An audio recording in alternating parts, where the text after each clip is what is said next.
Let's get it. 580 Sports Talk coming at you on a Thursday. Hi, hello, and how are you? Thanks for being with us on this Thursday afternoon edition of 580 Sports Talk. We are with you for the next 3 hours, 3 until 6 today on 580 WIBW, FM 104.9, online at 580WIBW.com, and on our video stream. One of two ways to check that out. You can do it on Facebook, WIBW News, or you can find us on our YouTube channel. That is 580 Sports Talk on YouTube. Thank you for being with us. I'm Dan Lucero. Brendan Wrzinski is here. Trenton Kraxner, our producer engineer, is across the glass. This is the penultimate appearance on 580 Sports Talk for Trenton Kraxner. For now. I say for now because if the Royals make the playoffs, we're going to have you back on. I could work Fridays. I don't have any Friday classes. Also, since I'm coming to meet Brendan 2 weeks from today for the Washburn game, I might make an appearance on the 29th. I might walk in and say what's up to the people. He's got the sunglasses on today. If you're going to walk in unannounced, do it with the shades on. Hopefully it's sunny that day, because I was like, I wanted to wear it yesterday, but it was raining when I walked in. Yeah. So I was like, well, I look like an idiot, because what am I protecting my eyes from? The clouds? Yes. There's still UV rays. Yeah. I mean, yeah, like when I walked out, it was actually sunny yesterday. I was like, dang, maybe I should have worn my sunglasses. Do you have aviators? I do not own a pair of aviators. No. I'll have mine on tomorrow. I'm going to have to go get some, and we can all wear them. You can get them at like $5 below. Like, that's where I got like my first pair of aviators before this. Like, I'm gonna go tomorrow morning.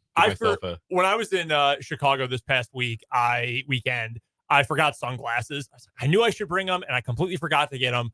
And my buddy said, "Oh, here, I have an extra pair. You can use those aviators." I was like, "Hell yeah! I feel great. Let's go.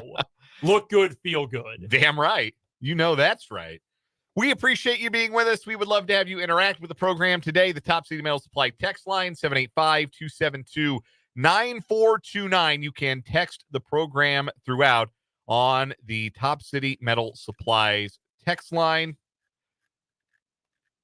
From construction sites to renovations, the read was slow pop up. My bad. From construction sites to renovations, from the farm to the garage, Top City Metal Supply understands the value of precision and cost efficiency. No more wasted materials, no more wasted money, just metal cut to the exact size you need. Top City Metal Supply, located on South Topeka Boulevard, just north of Forbes Field. You can also, if you're in the YouTube live chat, interact with us today and your fellow listeners. So get on over to YouTube. 580 Sports Talk is the YouTube channel. Watch along, chat live, interact with us and your fellow listeners. We'll have a funky good time here for the next 3 hours. We've got some baseball to get to. Royals off today before opening a 3-game series in Cincinnati tomorrow. We'll take a closer look at the Royals' performance, particularly of late, against good teams, and whether that's a foreboding sign of things to come that might not be so pleasant, or if it's something reversible for the Royals. We've also got plenty of Chiefs talk today on the final day of training camp up at St. Joe. The dorms are being cleared, and the players are returning to much larger living spaces, I would presume, for every single one of them, even the rookies, even the undrafted rookies. Training camp officially comes to an end today. We will take a look back at some of the big questions we were asking going into training camp, and maybe now some of the big questions that have emerged since the start of training camp for the Chiefs. Also, Andy Reid and Patrick Mahomes spoke to the media today. We'll get mic'd up with both of them later on in the show. And, of course, we will be joined by the voice of the Chiefs, Mitch Holthus, for another training camp report brought to us by Hy-Vee and by Azure Credit Union. He will join us at 5:25. Should we also let everyone know that we are hitting the road next week? We should do that. And we'll go ahead. We'll do it now. Let's do it. We are going to be on the road next week. We are taking the show out to Firekeeper Golf Course. Yeah, we are. Thursday. It's another Royals off day. Royals don't play a lot of Thursdays from here on out. No, they do not. So it's another Royals off day next Thursday, and we are going to be up at Firekeeper Golf Course from 3 to 6. So if you are playing golf, or if you are up at the casino, or if you just want to come and hang up in Marietta with us at the finest golf course in Northeast Kansas, Firekeeper Golf Course, you can do that. We will be there from 3 to 6 next Thursday. So come on out, check us out. Maybe we'll have stuff to give away while we're up there, too. Would love that. Super excited to be up there to see our fine friends from Firekeeper and from Prairie Band Sportsbook. They've got all sorts of cool promotions going on right now before the NFL season starts, including a free-to-enter Survivor Pool contest. You can find that information at the Prairie Band Sportsbook and Prairie Band Casino website. I'm excited. I'm fired up to head up there. We were actually up there for a meeting earlier today with the fine folks up there. Looking at some of the NFL futures, some of the World Series futures, I'm going to have to stop by the sports book when we get out there next Thursday. Yeah. I've got a few futures I need to put down. It's some value. It's some value to be had out there. Anyhow, we are also going to be joined today by Rick Peterson for the Lewis Toyota Local Sports Spotlight. You might notice a rebranding of the name of that segment. It's been the high school whip around for a very long time. But TopSports.News, as you know, also covers Washburn University athletics. And Pistol is at the Washburn football games. He's at the basketball games. He covers the Ichabods. So in keeping with that and the idea that this is not strictly, it'll be predominantly a high school sports segment, but it is not strictly a high school sports segment, we have decided to rename the segment the Lewis Toyota Local Sports Spotlight with our good friend Rick Peterson. He'll join us at the bottom of this hour on the Fleming Place Wine and Spirits hotline, and we'll talk to Pistol about all things high school sports. This is the calm before the storm week because practice starts on Monday. Man, that's unbelievable. It's kind of crazy that they only get 2 weeks, to be honest with you. I'm more shocked by the fact that, like, they're in school. Yeah. So, like, kids are in school, which means, like, they're around their coaches, they're around their teammates. They just can't go practice. I mean, if we're talking at the college level, like, as a person that attends KU, you don't see those guys very often in class. Like in the actual, you're not seeing those dudes in Budig or Wesco. But I mean, like, I know they have like their center that the athletes go to. I can't think of what it's called off the top of my head. The Wagnon. Yeah, they get like that's where they go get tutored or breakdown. But like, you're not seeing Jalen Daniels in Bio 100 or whatever during this. So like, in fairness, you didn't see me in Bio 100 either in college. So I can't hate on him too much for that.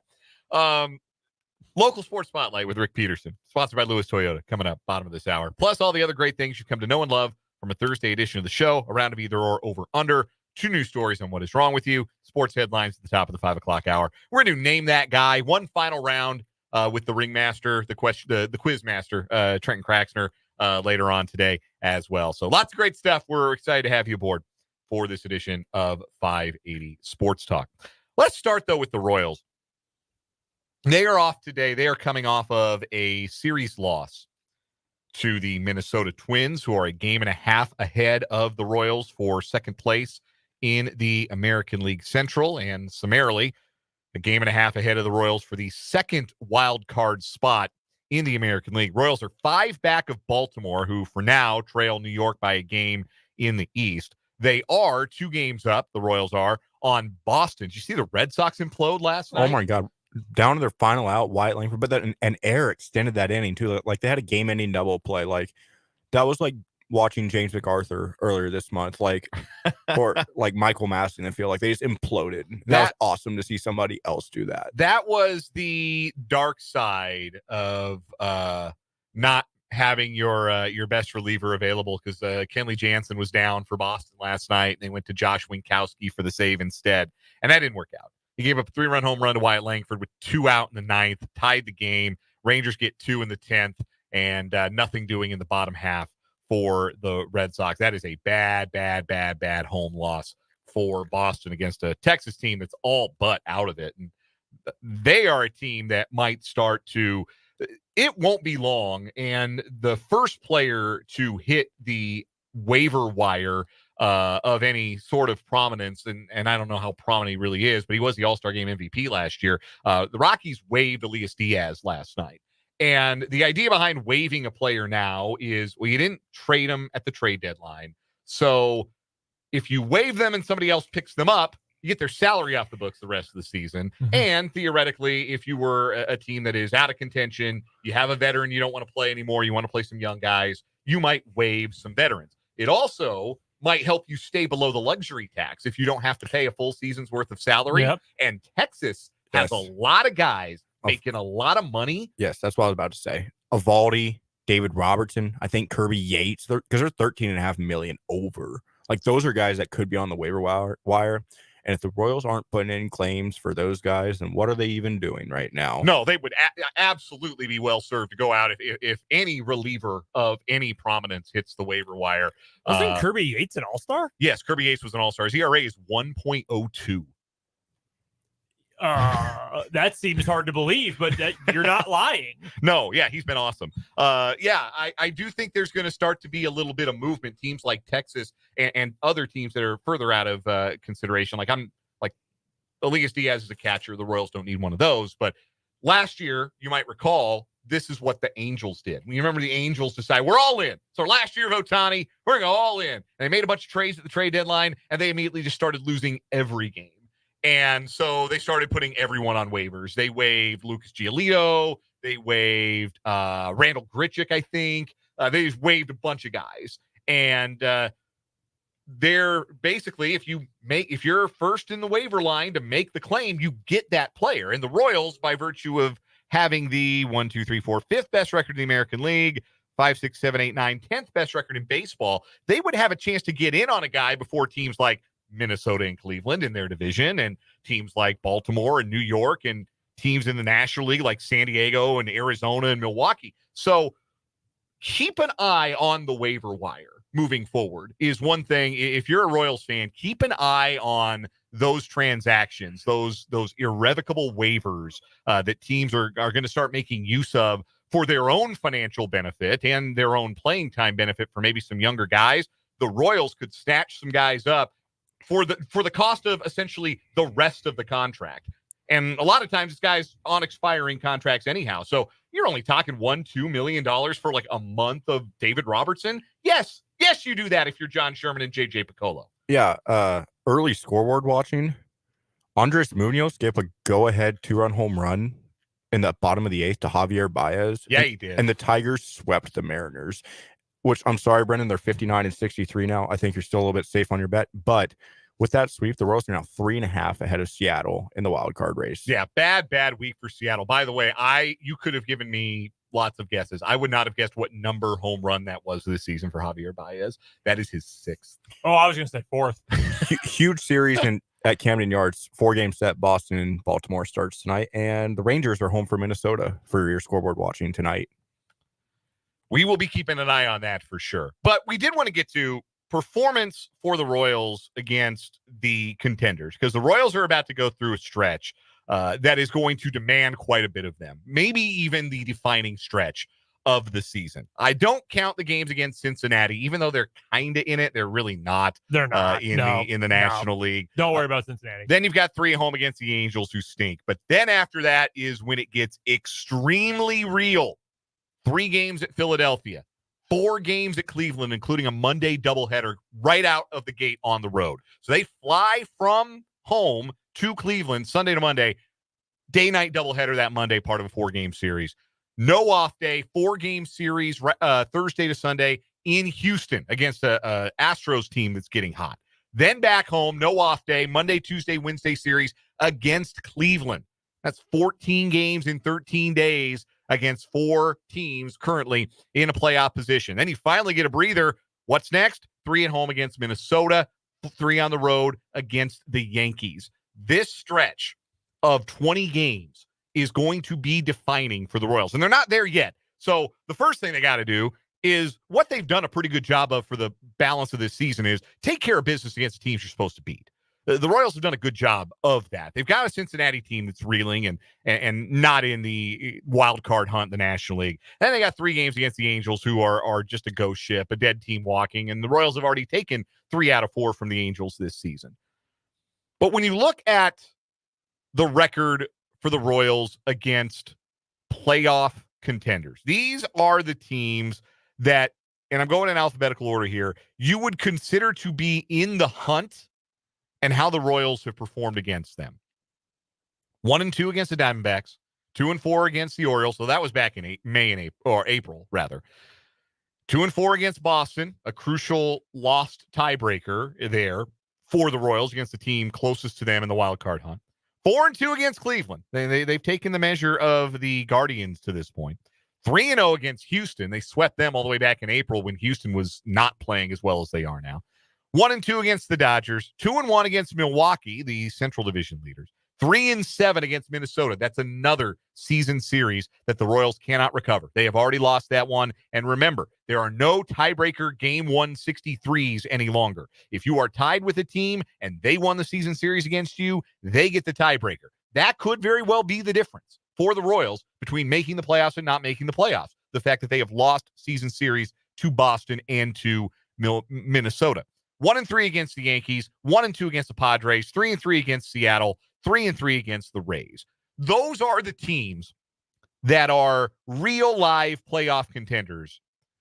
And the Royals have had their hands full with those teams. And in particular, recently have not played well in those series that they knew coming in were significant, were meaningful. That 3-game series at Fenway Park before the All-Star break. Royals won the opener, lost the next two, including the Sunday finale by 1 run. Arizona coming to town. Royals won the opener of that series, lost the next two, including a bullpen meltdown in the finale. Boston coming to town when the Royals were in a really advantageous playoff position, had a chance to add to it at home, and the Royals had to rally on Wednesday to avoid the sweep in that series. And now, most recently, this trip to Minnesota, again, a series where you know the stakes. You don't need to enhance the stakes of that series any further. You don't need to exaggerate them. That was a big deal series for the Royals, and they were flatter than day-old soda on Monday and Tuesday and got pounded and had to salvage the sweep or salvage not being swept with a win on getaway day. Now, it's a good thing, no doubt about it, that the Royals have been able to battle back and avoid being swept by these teams. But these are series you've got to win. And these must-win series, that's something the Royals have to turn around. They've got to find ways to win the must-win series because you're starting to get to the point of the year where they're all must-win. Yeah, I would agree with that at this point. And look, I mean, if you're just talking generally speaking here, with all of these games that, as we've talked about today and before, are really meaningful if you want to make it into the tournament, so to speak, to go to the point about the waiver wire specifically, like, you should make a call to everyone if you're the Royals, because you don't have first priority, but you might have the best priority of any team that is in contention right now, certainly among ones that need like a bullpen arm or any sort of offensive pop.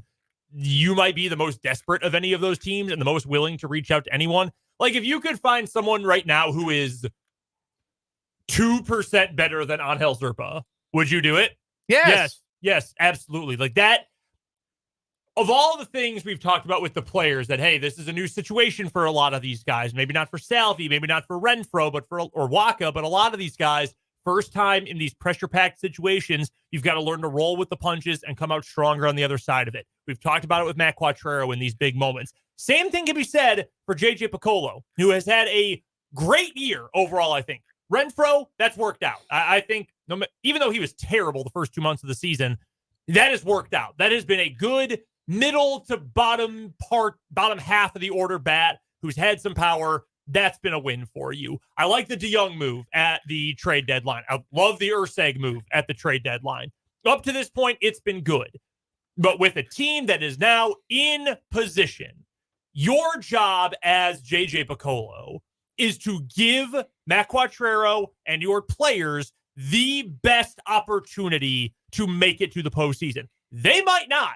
Like, God forbid this happens, but if we run into a 10-day slump for Bobby Witt Jr., I mean, what are you going to do? That's tough, but that's also baseball, and that happens sometimes. Even to guys who are having all-time great individual seasons, they go through a week or 2 weeks where they struggle a little bit. If you ended up in a situation like that now, well, you're in a pretty tough spot. But what you can do as a front office is say, we're going to do everything we can to protect these guys. Even if we're making our bullpen 1% better, let's go do it, because that might be the difference between an extra innings loss or a ninth inning heartbreaker that keeps us out of the playoffs and actually making it into the dance in October. So that is what I am hoping for with Picollo. And I'm willing to give him the benefit of the doubt that if that player is out there, he's going to go do it, because I think he has gone and done it throughout the year and throughout the offseason.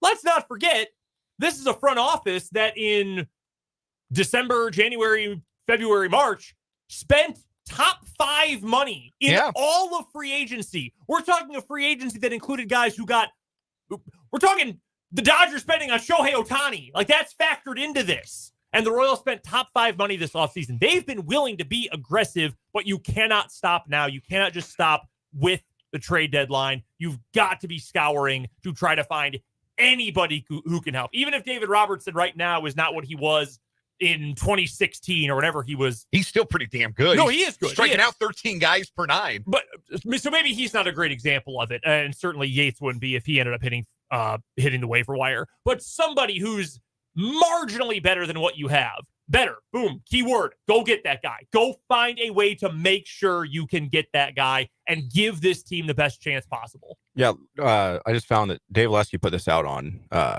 Tuesday. 5 guys from the Rangers he listed. Tell me after I name them if you want it. Nathan Eovaldi. Yes, you would take one of the best big game pitchers in baseball. Yes. Andrew Heaney. David Robinson. Yes. Yep. Jose Leclerc. Yeah, I'd probably take a flyer. And would you go John Gray potentially? I think I would. I think he's better than Michael Lorenzen. So those are 4 out of the 5 guys. You're saying, now I'll pass on Andrew Heaney, but those are 4 guys that could help your pitching staff that potentially the Rangers could put on the waiver wire. Now, I'd have to look. I don't know if Gray's got 1 more year left on his deal, which might make him more or less enticing depending on what you got to pay for him. But again, if they hit waivers, all it's going to cost you is the money. And look, like if it's a couple $1 million, John Sherman's got it. He does. The bottom line is the Royals' internal evaluation of their team has to be closer to the evaluation that says we have struggled against good teams, but we're 12-1 against the White Sox, and that's why we're 66-55. Gray does have another year, by the way. Man, if they were dumb enough to get rid of him, absolutely, I would bring. I'd really like John Gray. I'm biased. He was a Rocky for a long time, but like I know he's been hurt. And is he a Colorado guy? No, Oklahoma. He's a Sooner. Who's the Colorado guy? That's Kyle Freeland. Kyle Freeland. Yeah, okay. He's not going anywhere. Yeah, John Gray. I mean, I would take a flyer on the that. Strikeout numbers have diminished, but he doesn't walk a lot of guys. Keeps the ball in the ballpark. 10-year veteran with dwindling strikeout numbers. Does that not scream Royal to you? No, I would. Absolutely, 100%. I'd plug him into the rotation tomorrow if they could get him. Golly. Yeah, I would too. Yeah. I have a hard time seeing him hitting the market though, right? That would be strictly financial. It would be strictly we can't pay the tax, or we don't. Every team can pay the tax. It would be we don't want to pay the tax. Yeah, because they're $13.5 million over, and those guys would clear the space for him. Yeah, Gray certainly would. Yeah, Gray alone, he's worth he's due 13 million next year. Yeah. God, that would be awesome if they could get him. I'll tell you what, that would be a substantial upgrade. Anyhow, just something to think about. And if you're a Royals fan, definitely be watching that waiver wire. And Christopher asks a good question. The YouTube live chat asks, do players have to be on the roster by August 31st to be eligible for postseason play? That is correct.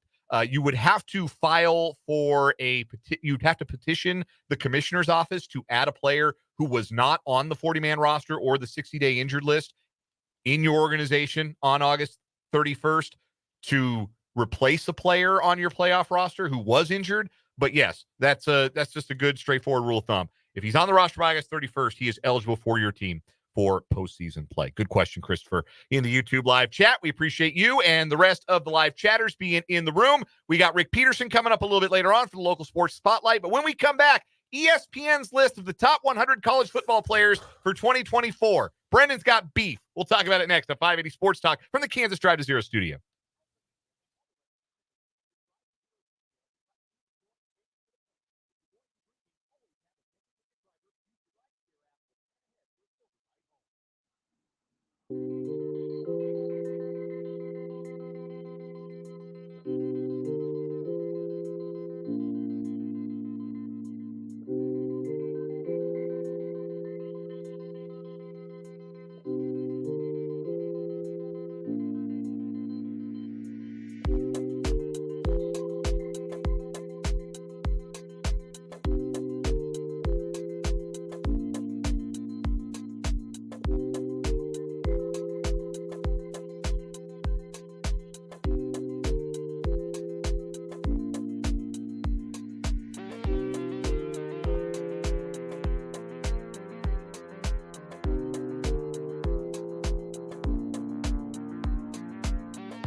Just getting started here on 580 Sports Talk and Brendan Trenton. Rick Peterson of TopSports.News is going to join us here in just a little bit.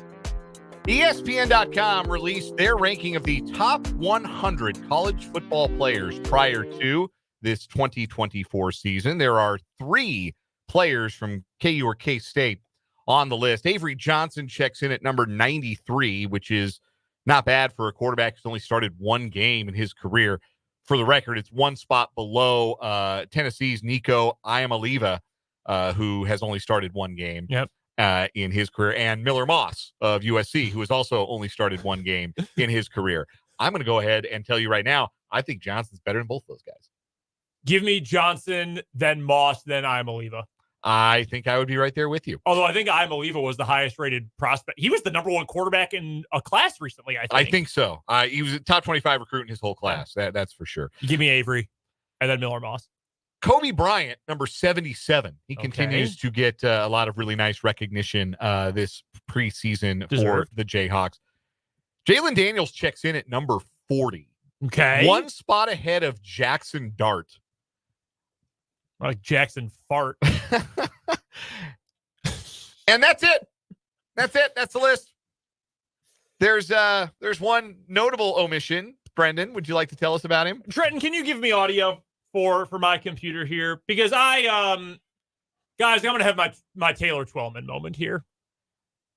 If my computer wanted to play audio for me. Do we have it up here? Okay. All right. 1 second here. My audio is not playing. What are we doing? That was even better. What are we doing? It was better when you did it. How in the world do you have multiple players from KU? I'm not complaining. Kobe Bryant deserves it. Stud. Jalen Daniels deserves it. Stud, even though he didn't play a lot last season. He's a stud. The best player on the team is Devin Neal. He is. I don't understand. Where did the Taj Brooks propaganda come from? Because he is top 40 on this list. Devin Neal is unranked. And yet, who do you think has more yards per rush coming into this season? It's Devin Neal. More receiving yards and yards per reception. Devin Neal. Yards from scrimmage and yards per play from scrimmage. Devin Neal. Total touchdowns. Devin Neal. Why is he punished for having a good backup? Great question. Why are we punishing the better player because his backup is also better than Texas Tech's backup? But make that make sense. Yeah, I don't know. The only thing that would put Taj Brooks ahead of Devin Neal for me is the just the workload. But yeah, like if Devin Neal were the only guy on a team, he'd probably get the same kind of workload, put up the similar kind of counting numbers. I saw this is from Derek Johnson, who is the host of the Locked On Jayhawks podcast. If you gave Devin Neal 87 more carries, that would get him to the same number of carries Taj Brooks had last season. He would need 2.9 yards per carry to match his yardage total. That's it. Wow. He averaged 6.3 for the year. He is a better player. Taj Brooks is good. He is a very good college football running back. He is not better than Devin Neal, unless all you care about is total yards. If that's total rushing yards, let's make that clear. If that's all you care about, so be it. You shouldn't be writing about or covering college football because you don't know ball. For the record, the best players in the country, according to ESPN, number 1, James Pierce from Tennessee, the defensive end, 9.5 sacks last year. Michigan defensive tackle Mason Graham, number 2. He'd be my number 1. Colorado two-way star Travis Hunter, number 3. Will Johnson, cornerback from Michigan, number 4. Luther Burden Jr., number 5. Highest rated quarterback Carson Beck, number 7. Highest rated Big 12 player Ollie Gordon, number 8. Funniest part of the list for me is that Jalen Milroe ranks at 1 spot ahead of Quinn Ewers and 2 spots ahead of Shadur Sanders. And that's only funny to me because I think that's correct. And I think a lot of people are going to lose their minds about it. No, I get it. I don't know what to think of Milroe. Do I think he's good? Do I think he's like better runner, worse thrower, Jalen Hurts? I really don't know. Very tempted to put a Heisman future on him. It's not a bad pick, honestly. Very tempted. I hate saying this. I hate it. I think they're too low on Luther Burden. I don't think there are 4 players better than him in college football. He's the best, if depending on how you classify Travis Hunter. He is the number 1 wide receiver and number 1 skill player in the country. And I think that is correct. I would be very tempted, if you were asking me to make this list, I would be very tempted to go Mason Graham 1, Luther Burden 2. I hate saying it because he's at Missouri, but I actually, like, I'm not putting anybody on. I legitimately think he has an argument for being the best football player in the country. There you have it. Brendan Dworzinski, known supporter of all things Mizzou, loves Luther Burden, gonna buy a jersey, the whole thing. Oh, all right. You know what?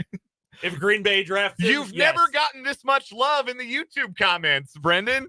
Yes, Brendan, from one of our resident Mizzou fans, Trevor, on the YouTube live chat. King stuff. He loved the Tigers. Tiger emojis abound. You heard it here first. Listen, man, I have never understood fans who just like refuse to be honest about anything. Like, I don't like Missouri football or sports at all, but like, the dude kicks ass, man. Like, he's an incredible football player. He would start and be the best player on every single team he played for in the country. Except maybe Michigan, because they have Mason Graham, who I think is really good. It's just to the point where it's game recognized game. Oh, yeah. Oh, yeah. Game recognized game. That's a good way to put it. We'll take a break. Rick Peterson joins us next here on 580 Sports Talk.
Joined now by Rick Peterson of TopSports.News for the Lewis Toyota local sports spotlight here on 580 WIBW. Pistol covers high school sports in Shawnee County and Washburn University athletics for TopSports.News. You can find him on Twitter at Peterson_Rick. And Pistol, this is one of my favorite times of the year when I get to start reading your county players to watch across all of the fall high school sports, with practices officially getting underway on Monday. Give me one sport in the area outside of football, because, of course, everybody gets fired up about football. But one sport in the area you think is really rich, particularly in talent this year. I'll give you two. I tell you what, I think girls volleyball is really going to be good. Stephen, defending champion, Silver Lake, third in 3A. Hayden's going to be really, really good. And Washburn Rural is always good. And then in girls cross country, I mean, you got two of the absolute, right off the top, you got two of the absolute best runners in the state coming back. Ryan Miller was third in 5A last.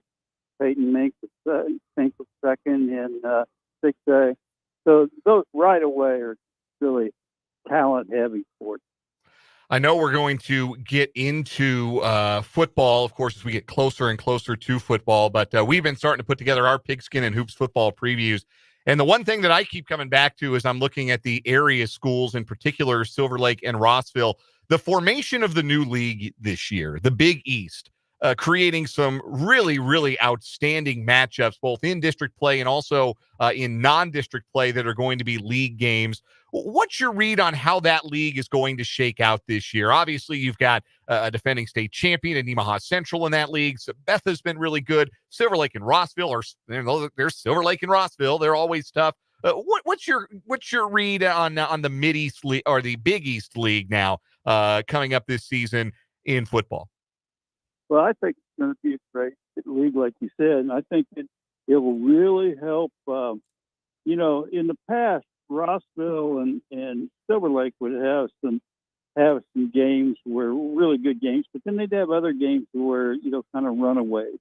I think most games in this new league are going to be tough, and I think that'll help teams get ready for the playoffs.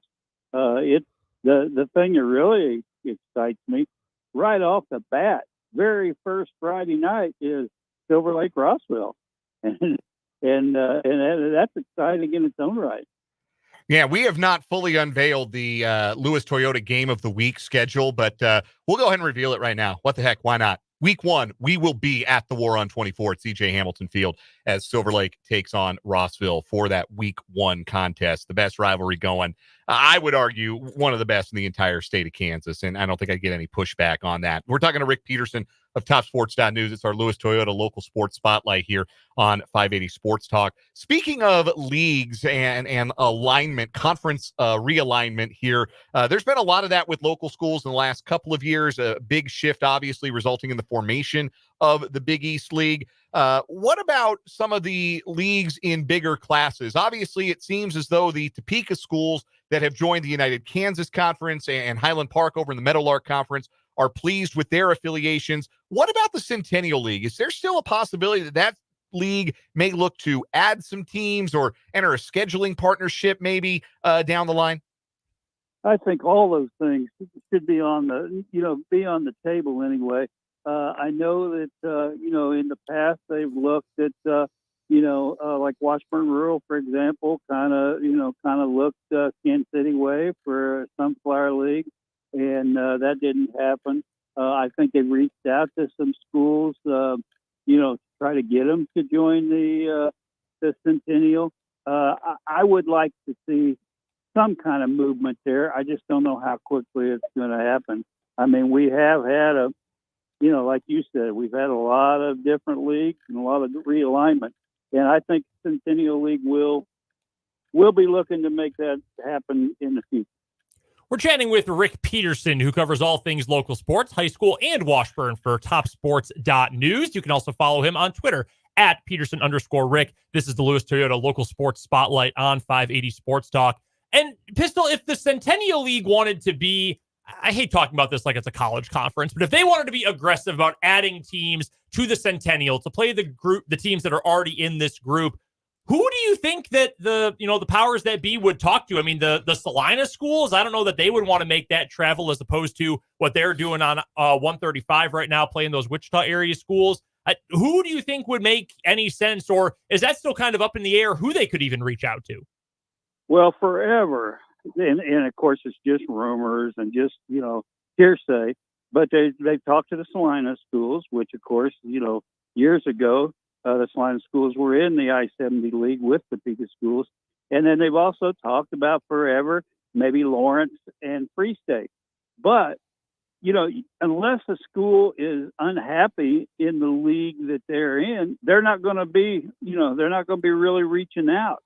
So I think you just got to kind of keep looking, and maybe at some point teams do decide maybe a change needs to be made. But those are the schools I hear the most about.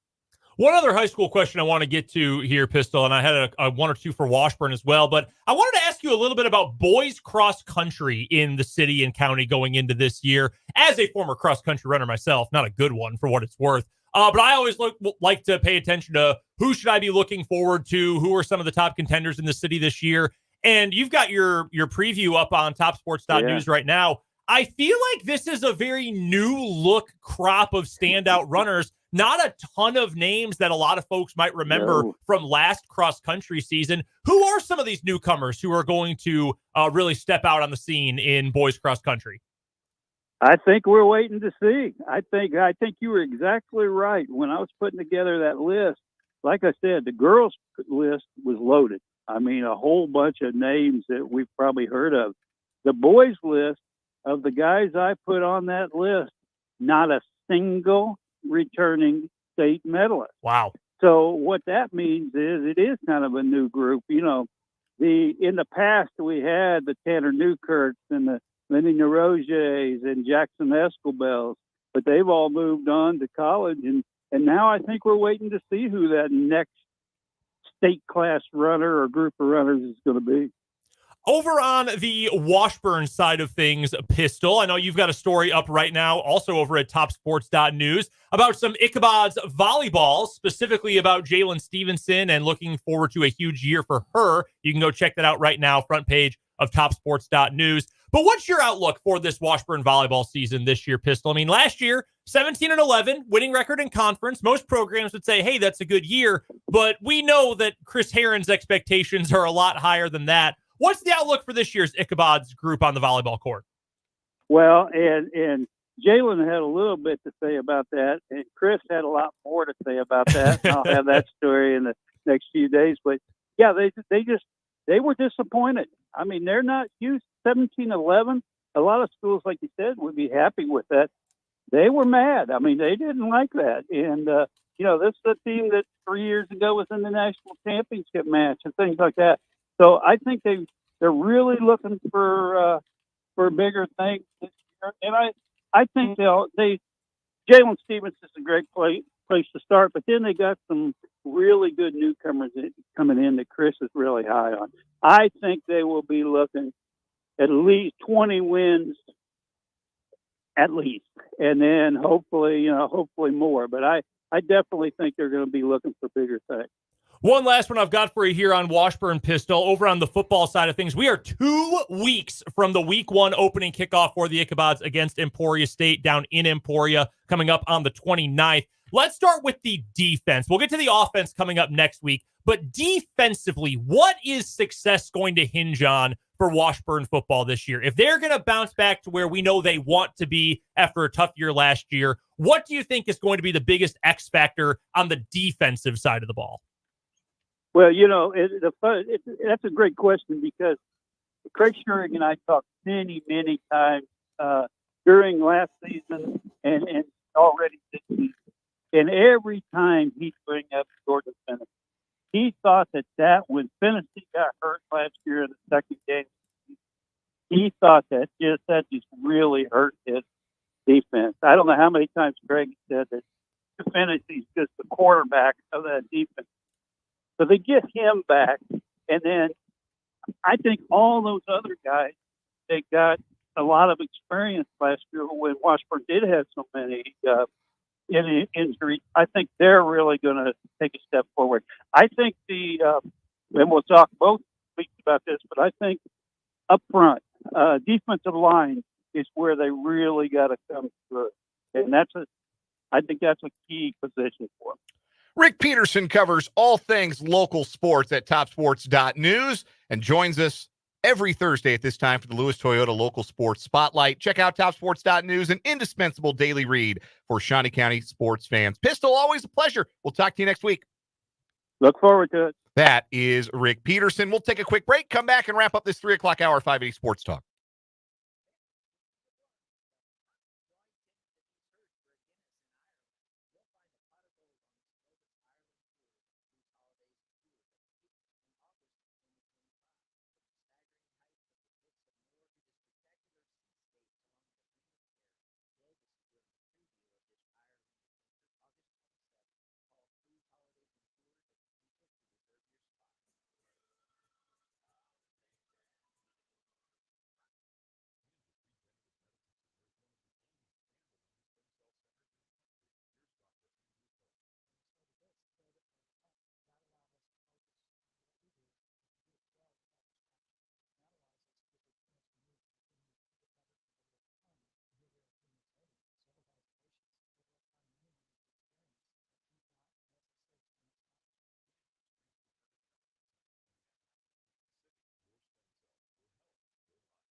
Winding down the first of 3 hours today on 580 Sports Talk with a little either or over under. Brendan, what do you got for me? All right, we're talking plenty of Chiefs to lead off next hour after the news. So with that in mind, over under 1.5 teams that played for conference titles last year that play for them again this year. So Chiefs, Niners, Ravens, Lions. I will take the under. The only one I really feel good about is Kansas City. I think that Baltimore's roster is not as good. Mm-hmm. I think they will still be good. Don't get me wrong. I think they're still the favorites in that division even. Mm-hmm. But it's not as good a roster as it was last year. And last year maybe feels like it was their moment with the defense that they had. 49ers, I don't know what's going on there. I really concerned about the vibes don't seem real good. And then the Lions kind of caught a break with how the bracket broke out. I would take the under on that and feel good about it. I'm with you with the same team. I feel the best about Kansas City. I think I'm selling the Niners this year. I think they'll be good, but I'm selling a lot of my stock in them. I have a lot of worries about Baltimore. I have a lot of them. And for Detroit, the NFC is the weaker conference, but Green Bay's better. The Niners will still be tough. I think the Rams are better. The Falcons are better. I don't think it's going to be as easy for them to get back as it might have been last year. We will take a break. When we come back, the 4 o'clock hour, we are going to talk about Chiefs as the training camp has wrapped up for Kansas City today. Also got What Is Wrong With You? We'll hear from Andy Reid and Patrick Mahomes from the Kansas Drive to Zero studio on 580 Sports Talk.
Let's get it. Hour number 2, 580 Sports Talk on this Thursday afternoon.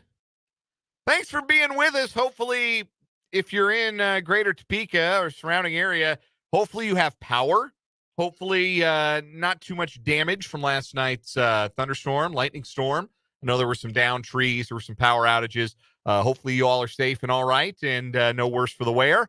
And enjoying today's edition of 580 Sports Talk here on 580 WIBW, FM 104.9, online at 580WIBW.com, and on our video stream at Facebook, WIBW News, and at our YouTube channel, 580 Sports Talk. You lose power last night? We had it flicker, I think, 2 or 3 times. And, when it was that time, and because it was fairly late, around 11 o'clock, I think, 10:30, 11 o'clock. Yeah, 10:30. 10:30 was about when it rolled through. Panicking because we had, baby was asleep. And I'm thinking, oh, please don't wake the kiddo up. Please don't.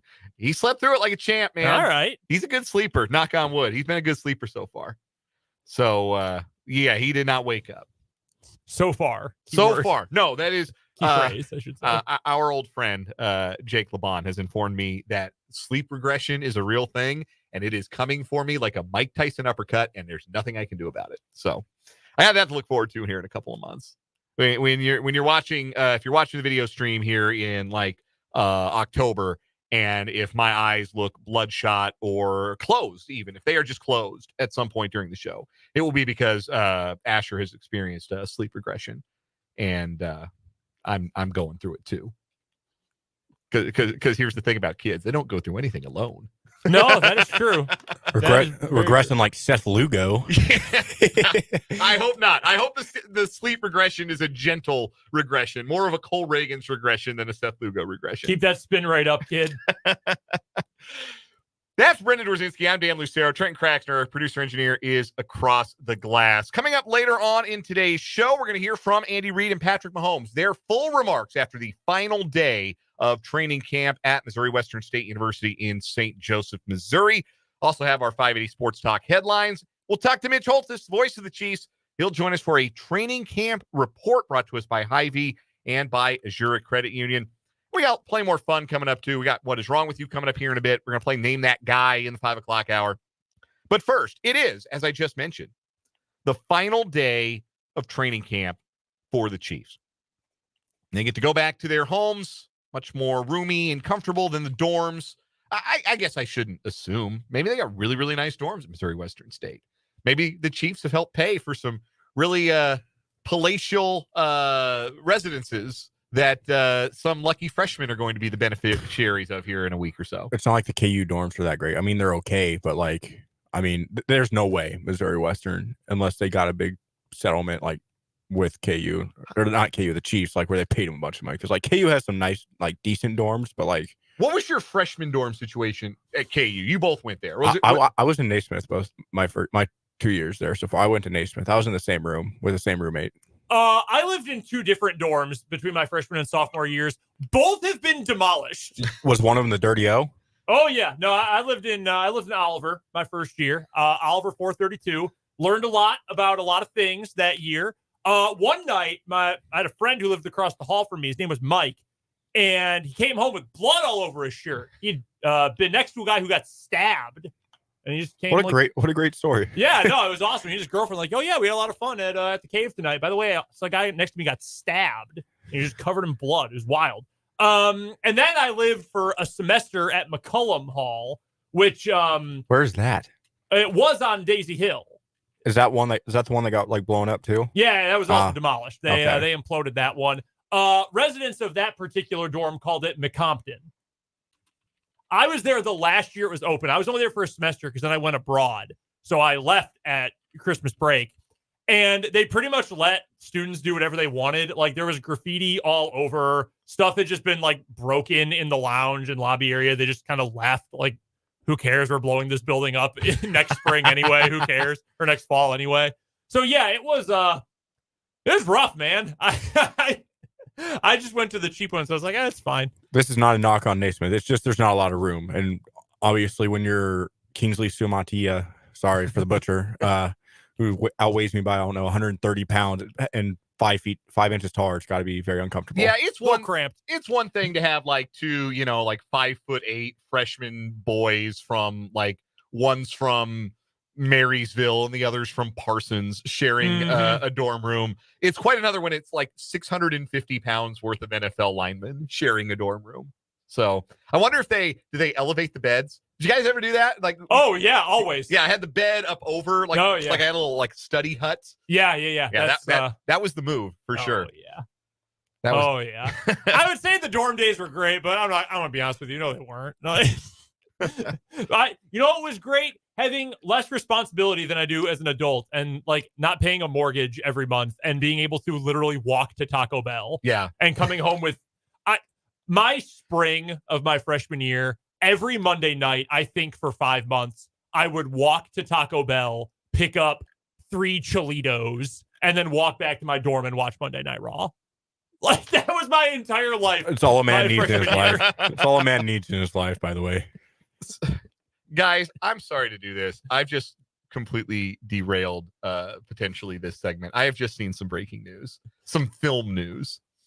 Did you know that David O. Russell is making a movie entitled Madden? It is about the making of the video game. It is the origin story of the video game. It is not a John Madden biopic. It is an origin story of the video game. David O. Russell, by the way, responsible for movies like Silver Linings Playbook, good. Three Kings, good. The Fighter, good. American Hustle, great. I Heart Huckabees, that was fine.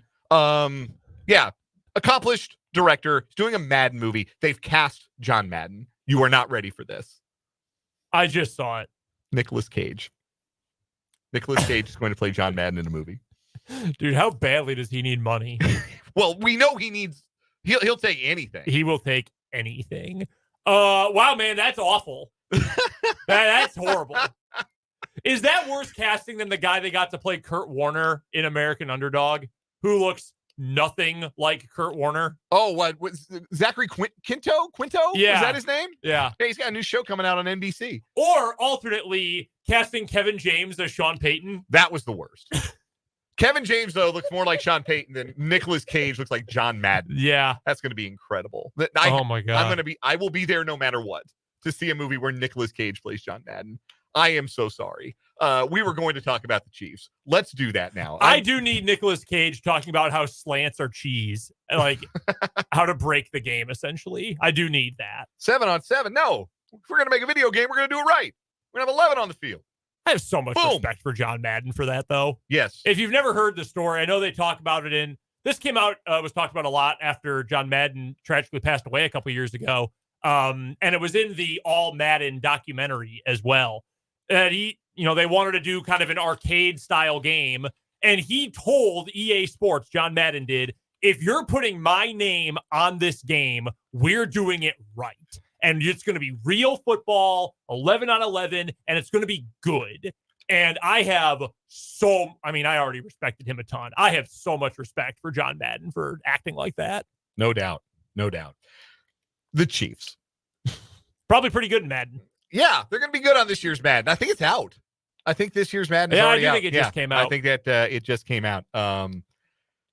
Training camp obviously brought with it a lot of questions about the Chiefs. Not as many for the Chiefs as for other teams. Again, stability, a big part of the reason why the Chiefs have been so successful. They're back-to-back Super Bowl champions. But there were some legitimate questions that needed to be answered by this team between the start of training camp and the start of the regular season. One of them has been answered pretty firmly. Who has the edge at left tackle? It's Kingsley Suamataia. He is going to start week 1. I think that is settled. Barring injury, it's going to be the rookie out of BYU, the second-round pick, who starts at left tackle. But some of these other questions are still up in the air. So let's make our own predictions on where things stand as the Chiefs leave St. Joe after today. And the first one, I think now the most interesting position battle on the roster, now that left tackle is done and dusted. Who's going to be cornerback number 2? Who's going to start opposite Trent McDuffie? Who's it going to be? I think it is going to be Joshua Williams. I think, and maybe part of that is the fact that Jalen Watson's been banged up a lot and hasn't gotten a ton of time out on the field. But I just think the Chiefs and Dave Merritt and Steve Spagnuolo like the size and the strength that Williams plays with a little bit more than they do Jalen Watson. If you remember 2 years ago, Watson was the starter, but as the year went on, Williams picked up more assignments and a bigger role. Mm-hmm. And I think that is going to end up continuing. I think we'll see a lot of Jalen Watson for what it's worth. I think he's going to play close to a starter amount of snaps. But I do think if you're just talking depth chart, you're saying who is officially going to, when they put the game on Fox and they've got Kevin Burkhardt and Tom Brady running through the starting lineups and they put the player cartoons up on screen, you're going to see Trent McDuffie, Joshua Williams as the two guys listed as CB. That would be my expectation. That's my lean too, if only by default, because he's been the one who's been able to be out there the most. Best ability is availability. Yeah, that's really true. And I think that there will be some opportunities if Watson plays well or if Najee Johnson shows well that they might see their roles increase as the season goes on. But Dave Merritt has said it explicitly. They want to go into the season with a guy. And maybe nobody has grabbed that bull by the horns, but they're going to decide one way or another. This is cornerback 2. Everybody else is playing for, is fighting for that spot. But this is our guy opposite McDuffie. And I think Joshua Williams is going to be the guy. There's a lot of buzz about him coming out of OTAs. I thought he took a little unfair criticism. He gave up that deep pass to Brian Thomas, or that deep catch by Brian Thomas in the first preseason game. I just thought the coverage was fine. I think Thomas made a pretty good play on a deep pass, made a tough catch falling down. I didn't think the coverage was the problem there. So I think Joshua Williams is the best of that group. He's been the healthiest of that group, and I think he's got the edge. Wide receivers. Which ones make the team, and how many of them make the team? I always thought they were going to go with 7. I always kind of thought 7 was the number. Mm-hmm. With Hollywood Brown set to miss, in all likelihood, at least the season opener, I would be shocked now if it was not 7 wide receivers that make it day one. And based on everything we've heard out of camp, Justin Ross is having a great camp. Nico Remigio's a guy everybody loves and can help you on special teams. Sky Moore doesn't help you anywhere. Nope. And Kadarius Toney can't get on the field. And so I think it's going to be those 2 guys with Hardman and then your usual suspects, the guys that you would have assumed were your top 4, Hollywood Brown, Xavier Worthy, Rashee Rice, Justin Watson. I think that's your 7 going into the season. How cool is that for Justin Watson to be in the no-doubter category? Right? A dude who last year signed for 2 years, $6 million. Just like, yeah, you're here, whatever. And I mean, he's like a trusted part of the offense now, if not an unspectacular one. I think I agree with you. I'd probably go 7. I think the uncertainty with Hollywood's injury probably factors in there, and I think I'd go with the same group. I originally thought 6, but I think with how you're going to work out the running backs room, which I know we'll get to here, and if you end up keeping, 3 or 4 tight ends, I think 7 probably makes sense, especially because Remigio can give you something on special teams. I am buying in that he is going to make the roster. So I'll go Rice, Brown, Worthy, Watson. I think it'll be Hardman. Justin Ross, Nico Remigio. That's probably your group. Hardman and Watson, I think, are similar in the sense that Patrick Mahomes trusts them. And maybe doesn't trust Hardman as much as he trusts Justin Watson. I think there's very clear trust between Mahomes and Watson. Mahomes would only throw deep to Justin Watson for a period of time last season. Like, he would not throw go balls to anyone else unless it was absolutely necessary. There's a guy named Matt Harmon he works at Yahoo Sports, writes for them, does a couple of podcasts, and he also runs a website called Reception Perception. I know I've mentioned them before. And they grade wide receivers based on hands and routes. It's awesome stuff.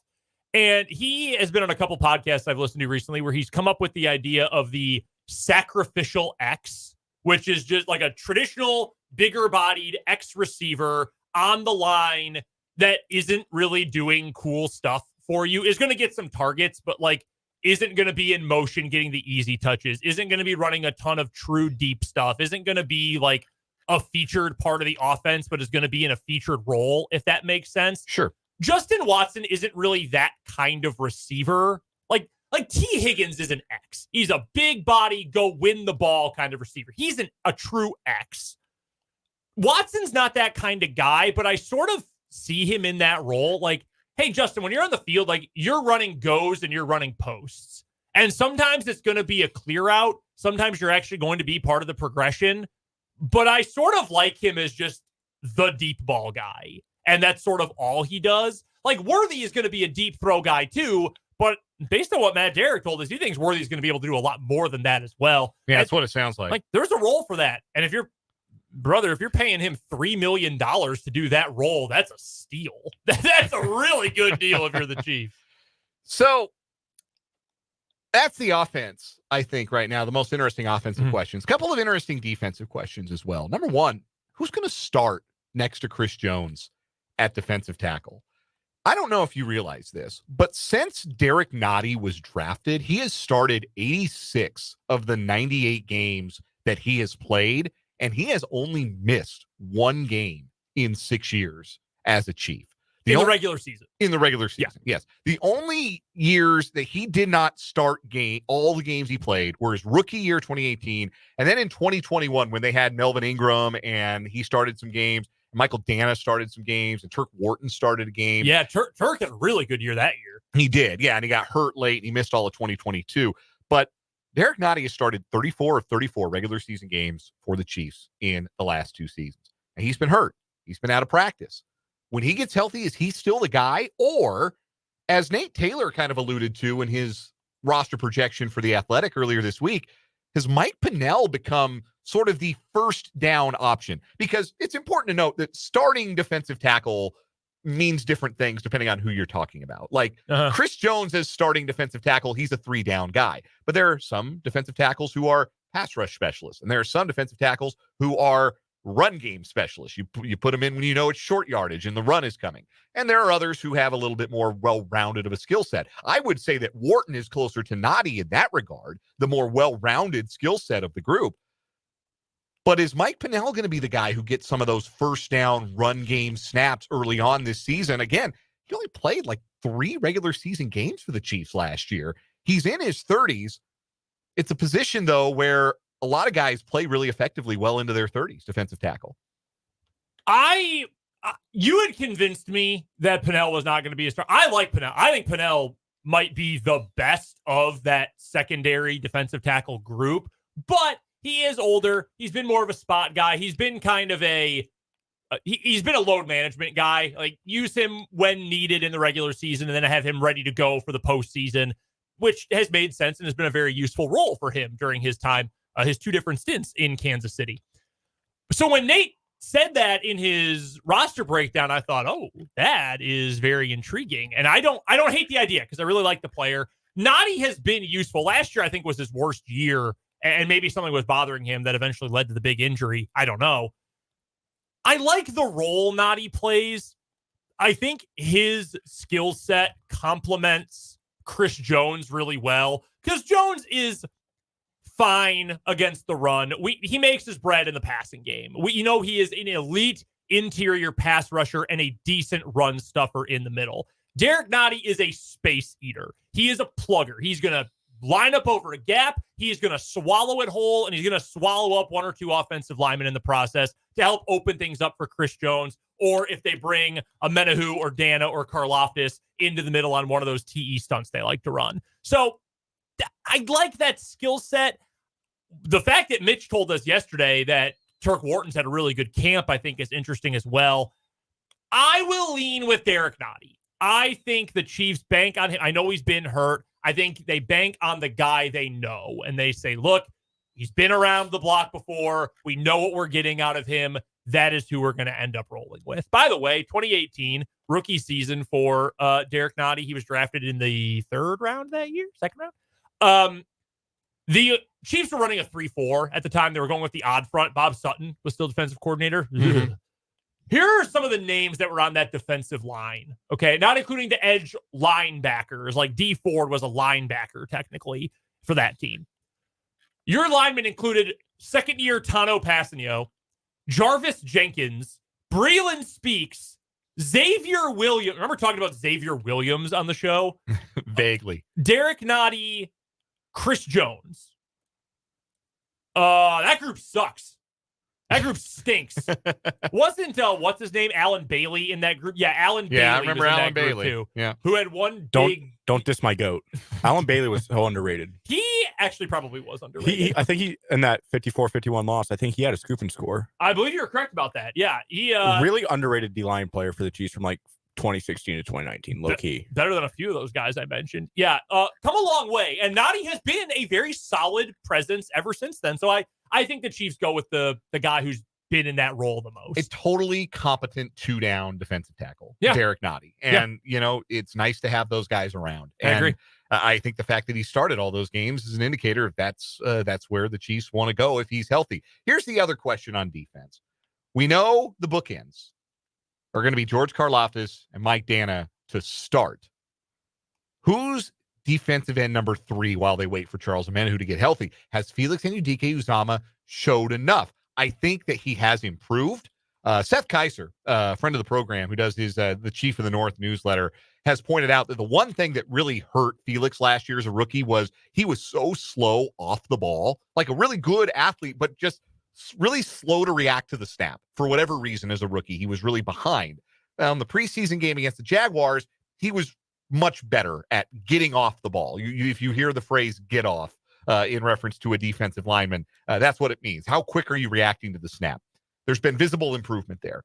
Joe Cullen yesterday, we played the audio, talked about wanting to see him dominate. So clearly they believe there's another level for Felix to get to. But is he the third guy, or is it Malik Herring who's going to get those first rotational snaps? Or are they going to use Chris Jones more on the end and maybe give them more heavily rotational snaps to that defensive tackle group? It's a good question. And I don't know what the answer is. I don't know, to be frank. This one's really hard for me because I think you could see it a couple of different ways. I want it to be Felix, and not just because of the narrative. I mean, he's a first-round pick. Yeah, I think he's an easy guy to root for. Yeah. I think anybody from this area, even if you're a dyed-in-the-wool Jayhawk, you recognize it's a good story that the kid from Kansas City being drafted by his hometown team and emerging into a force for them would be a good story. You root for the kid.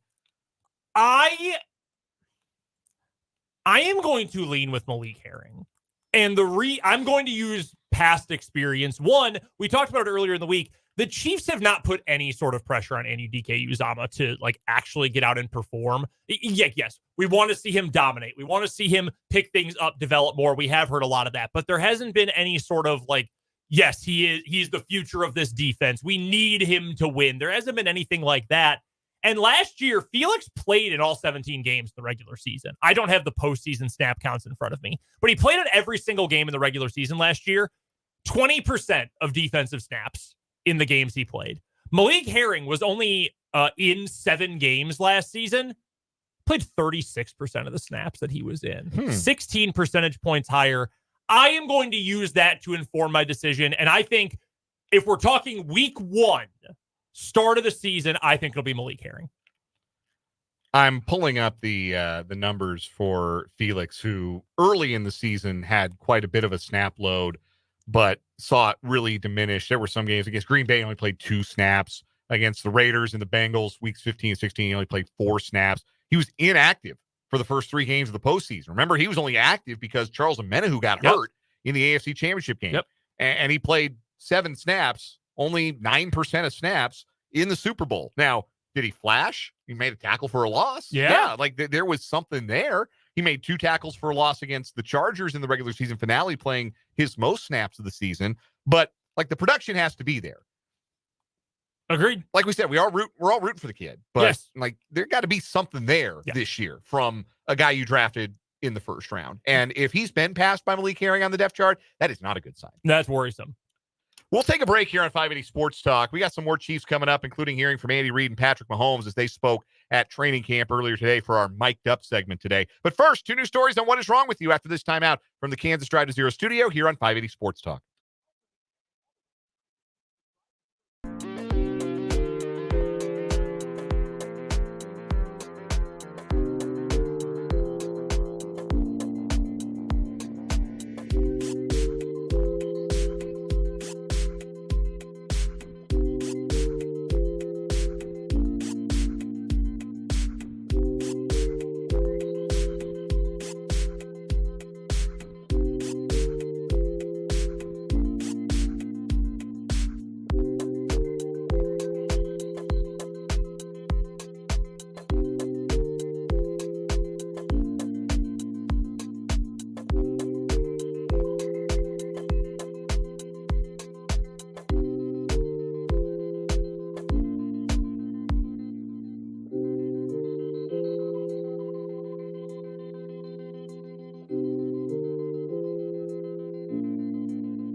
It's time for What Is Wrong With You on 580 Sports Talk. We've got two new stories today to try and take down our current weekly champion. Contemptuous language. The gentleman in Michigan who got 6 consecutive 93-day contempt of court sentences because he would not stop telling the judge to kiss his bleep and bleep him. So, yeah, it was a lot of profanity, Nice. And it cost him nearly 2 full years in the clink. We got 2 new stories today. Brendan, why don't you go first? All right, we've got fraud today from Sunrise, Florida. Do love a fraud story. A South Florida woman pled guilty on Wednesday for filing false tax returns and using nearly $500,000 for plastic surgery, a car, and home renovations. The DOJ said between 2018 and 2020, surgical technologist Yolanda Dewar created a trust and sought fraudulent refunds from the IRS. She filed 4 false tax returns on behalf of the trust she created to seek nearly $2 million in tax refunds, although she got only $500,000. Yeah, shoot for the moon. Here's the real kicker. The IRS notified her that her claims were suspicious, and yet she continued to do it anyway. If the IRS is giving you an out, take it. Right. Quit while you're ahead. With those $500,000, the indictment stated that Dewar used some of the funds to buy a car for a family member, to get plastic surgery, and to renovate her home in Sunrise. She was arrested back on April 12th. She will be sentenced on October 24th. The maximum penalty is 3 years in prison. That's it? And supervised release with restitution and monetary penalties. Check the government for $500K and the max penalty is only 3 years? Well, and restitution. Hmm. I'm going to guess it's hard for her to get $500,000 if she had to steal it from the IRS. She's going to look good in prison with that plastic surgery. You know that's right. She'll be happy. Anyhow, for my story today, we're going to Russia. Can I get this BBL before I show up in jail? BBL felon. BBL felon. All right, let's go to Russia for my story today. You guys play chess? Badly for a little bit. I used to play with my dad. Yeah, I played when I was a kid. I learned the game. It was like on our computer, and I learned to play against the computer. Oh, yeah. What do you like to do to open a game of chess? I mean, one of the pawns in the middle? Yeah. Like to open with one of the knights? I'm a middle pawn guy. Yeah, I'm very basic. Pawn to queen 4, and let's just, keep it moving. We'll start there, and we'll go from there. How about this opening sequence in a chess match? Poison your opponent with mercury. It's what 40-year-old Amina Abakarova did at a tournament in Dagestan earlier this month. Cameras at the Dagestan tennis or chess championships show Abakarova approaching the board where her 30-year-old rival Umeganat Osmanova was set to play in half an hour. A few other people are in the room, and Abakarova looks around like she's up to something before taking something out of her bag and spreading a substance on the base of the table right next to the board, appearing at one point to grab Osmanova's king and dab it in the indeterminate goop. Osmanova complained of dizziness shortly after she began playing, and officials administering medical attention reportedly concluded she'd been poisoned. After looking at security footage, it was obvious what had happened, and Abakarova was arrested. Per Russian media, prior to her decision to act, Abakarova asked if the cameras in the room were operational and was told they were not. They were.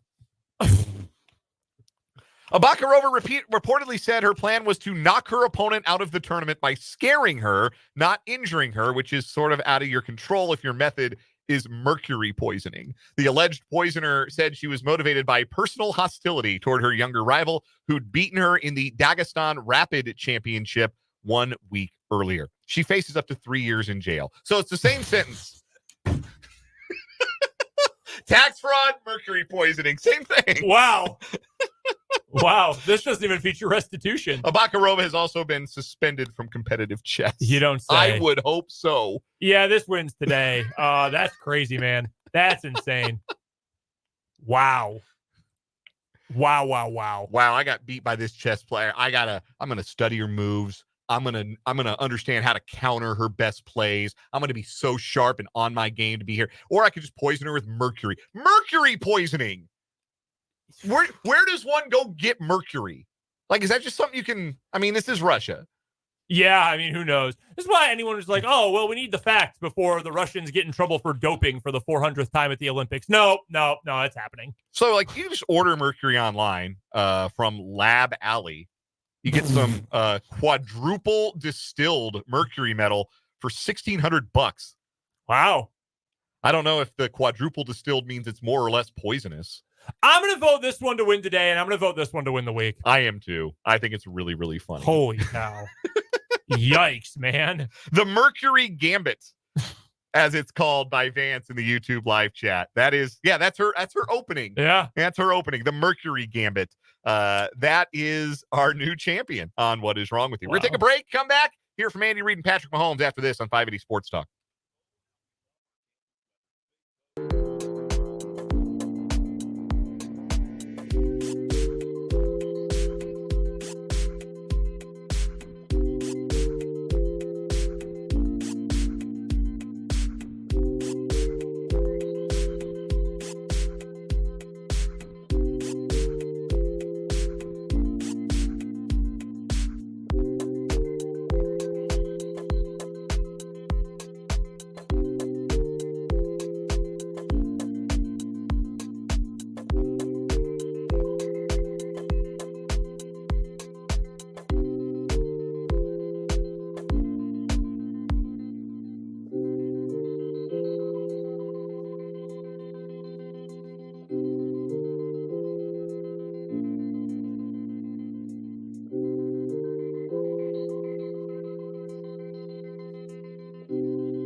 .442 on 580 Sports Talk. Time for Mic'd Up with best audio from the day. And the head coach and the starting quarterback of the Kansas City Chiefs spoke on the final day of Chiefs training camp in St. Joe today. So let's hear from them, shall we? First up, Big Red, Andy Reid.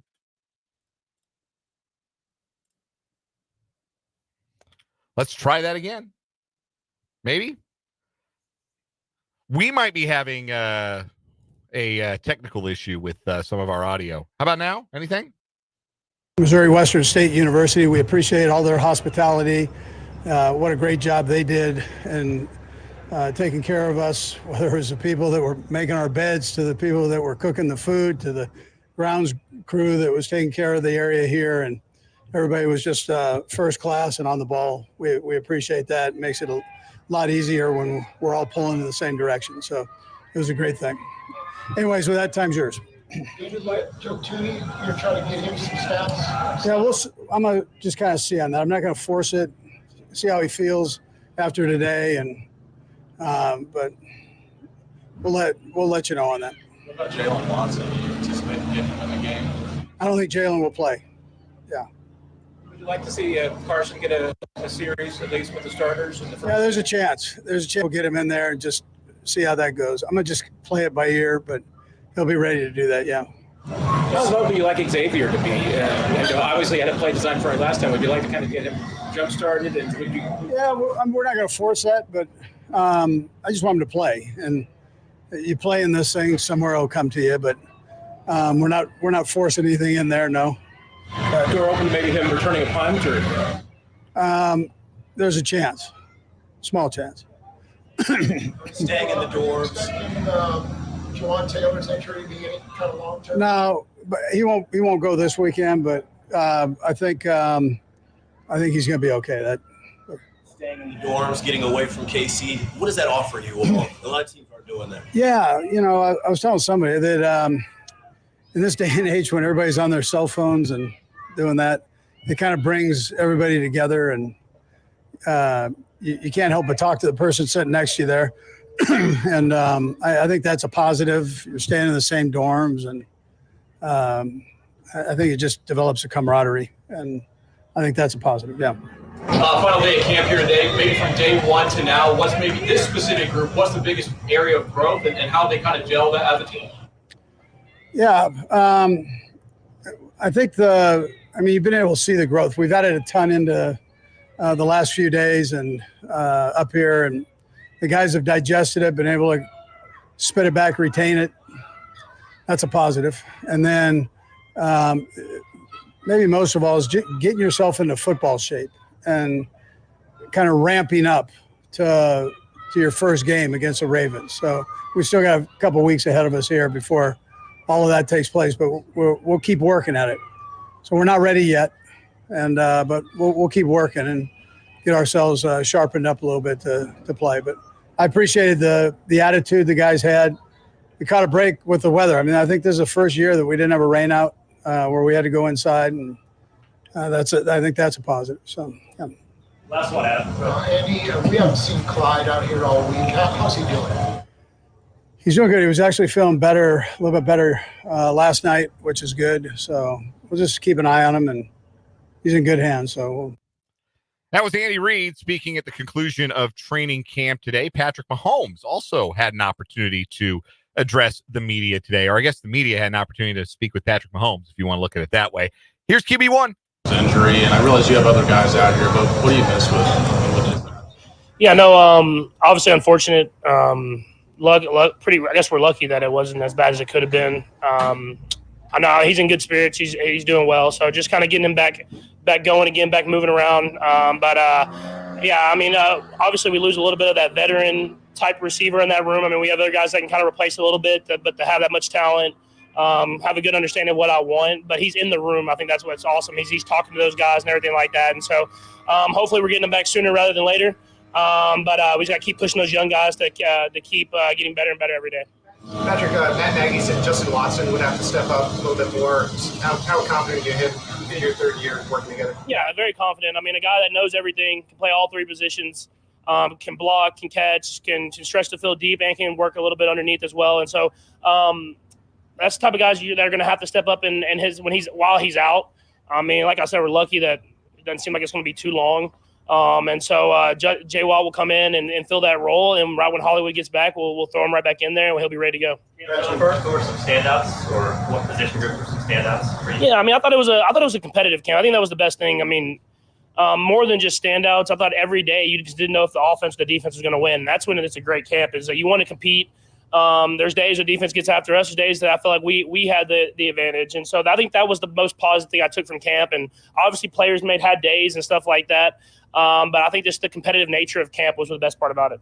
I think we worked out the last time you were up here, but what led to the behind the back pass, the Checo, and the red zone period? And, how much of that is your idea? How much of that is just having fun? And is there a possibility? Yeah, there definitely is a possibility of it. I mean, it's if you do it, it's got to work. It was similar play to the one in the Super Bowl, and I wasn't going to do it in that situation. But it was a good day for the offense, especially that last period. And I had kind of got it going. You get a few completions, and then once you're kind of having a good day, you have the freedom to kind of try stuff like that. Obviously, if stuff's not working out well, you don't have that opportunity. So it was cool that I completed it. And it's just you want to get in like a live type atmosphere, and that's as live as you're going to get in practice. What do you Coach think of it? His first thing he said is, "I've been telling you to do that for a while." That's all he said. He's like, that's one of the plays I've been telling you can do it. So he's all. I'm telling you, he's all for it. It's me, the one that's hesitant to do it in the game. You've talked about you want to be better than last year. You want to play your best football unlike last year. Do you think you've taken steps at this camp to do that? Yeah, I mean, I've been trying to push the envelope, trying to push the ball downfield, trying to make sure that we stay in that attacking mindset, but at the same time, find that right balance. There's been days where we've connected on a lot of deep passes, and there's days we missed them. That's what this is for. It's for us to try to see what we can get away with, try to see what we can do, and see what everybody's great at. And I thought we had a great camp, like I said, but it's not done now. We got to continue into this preseason game against the Lions. Would be a great test. They play hard, great football team, and then going back to KC, you can't let off the gas. You have to keep pushing because the beginning of our schedule is tough, and we have to be ready for it. How much would you like to be able to get Xavier involved? Yeah, I know. I mean, we obviously want to get him some catches. I mean, we called a play for him that first play in this last preseason game. Obviously, they brought up pressure. I got it out to Hollywood. But I mean, obviously, we want to try to see what he can do in the live as you can get before the season. And so you have to take what's there, but you want to give him chances to go out there and make plays and just in that live action at Arrowhead. But I mean, defenses are accounting for that as well too. So it's going to find that balance. You want to get those young guys those plays, him, Wiley, some of these young guys that haven't got a ton of rep, Justin Ross, stuff like that, Sky Moore. But at the same time, you have to play within yourself and within the offense. Brett Veach had mentioned how you do extra work with the receivers even post-camp and after meetings. What have you observed in the extra sessions with those receivers that you're seeing them improve and what they're learning? Yeah, I think just watching the extra film with them, you see those positive things happen that almost the next day. I mean, just talking through stuff. I mean, in this offense, y'all know it's so much of freedom within structure, and I think them hearing me talk, hearing Travis talk, and then them having their input as well, I feel like it helps them have their stamp on the offense, and I think that's important. And obviously, it started a couple years ago with Trav, and then it kind of went to Jew in 11 last year. And then now these young guys are kind of taking on themselves. So Sky and Rasheed and Nico and Justin Ross, they're coming in those meetings, they're listening, they're talking, we're talking through it, and then they're making those progressions the next day. Coach Reid talked about the camaraderie built in the dorms. Maybe you can share a moment where you built a brotherhood with this new team behind the scenes. Yeah, I mean, for me, it's even more than the dorms. We always go to Lazarone a couple times, and we take the guys, we get some pizzas. I usually do it after kind of like the second pad a day before the 10-10-10, so we were there yesterday. And so don't remember that for next year and try to storm our party. We go there and you just eat and you just joke around. I think Ian Book had like 9 pieces of pizza yesterday, man. I had to calm him down because the first time we went, the O-line, he only got 1 piece because the O-line ate all his pizza. So he went in this last day. So no, but the stuff like that is where you build that bond. And then you have those jokes and stuff for the rest of the year. And that's what builds the great culture that we have. That is Patrick Mahomes. And if you take away nothing from that, take away this.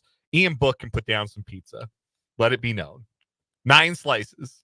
Sounds delicious. It does. I could go for some pizza right now myself. We're going to take a break instead. We'll come back with a quick thought before we get to the final hour of today's edition of 580 Sports Talk from the Kansas Drive to Zero studio.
Wrapping up the second hour of 580 Sports Talk, Dan, Brendan, Trenton. Real quick, Brendan.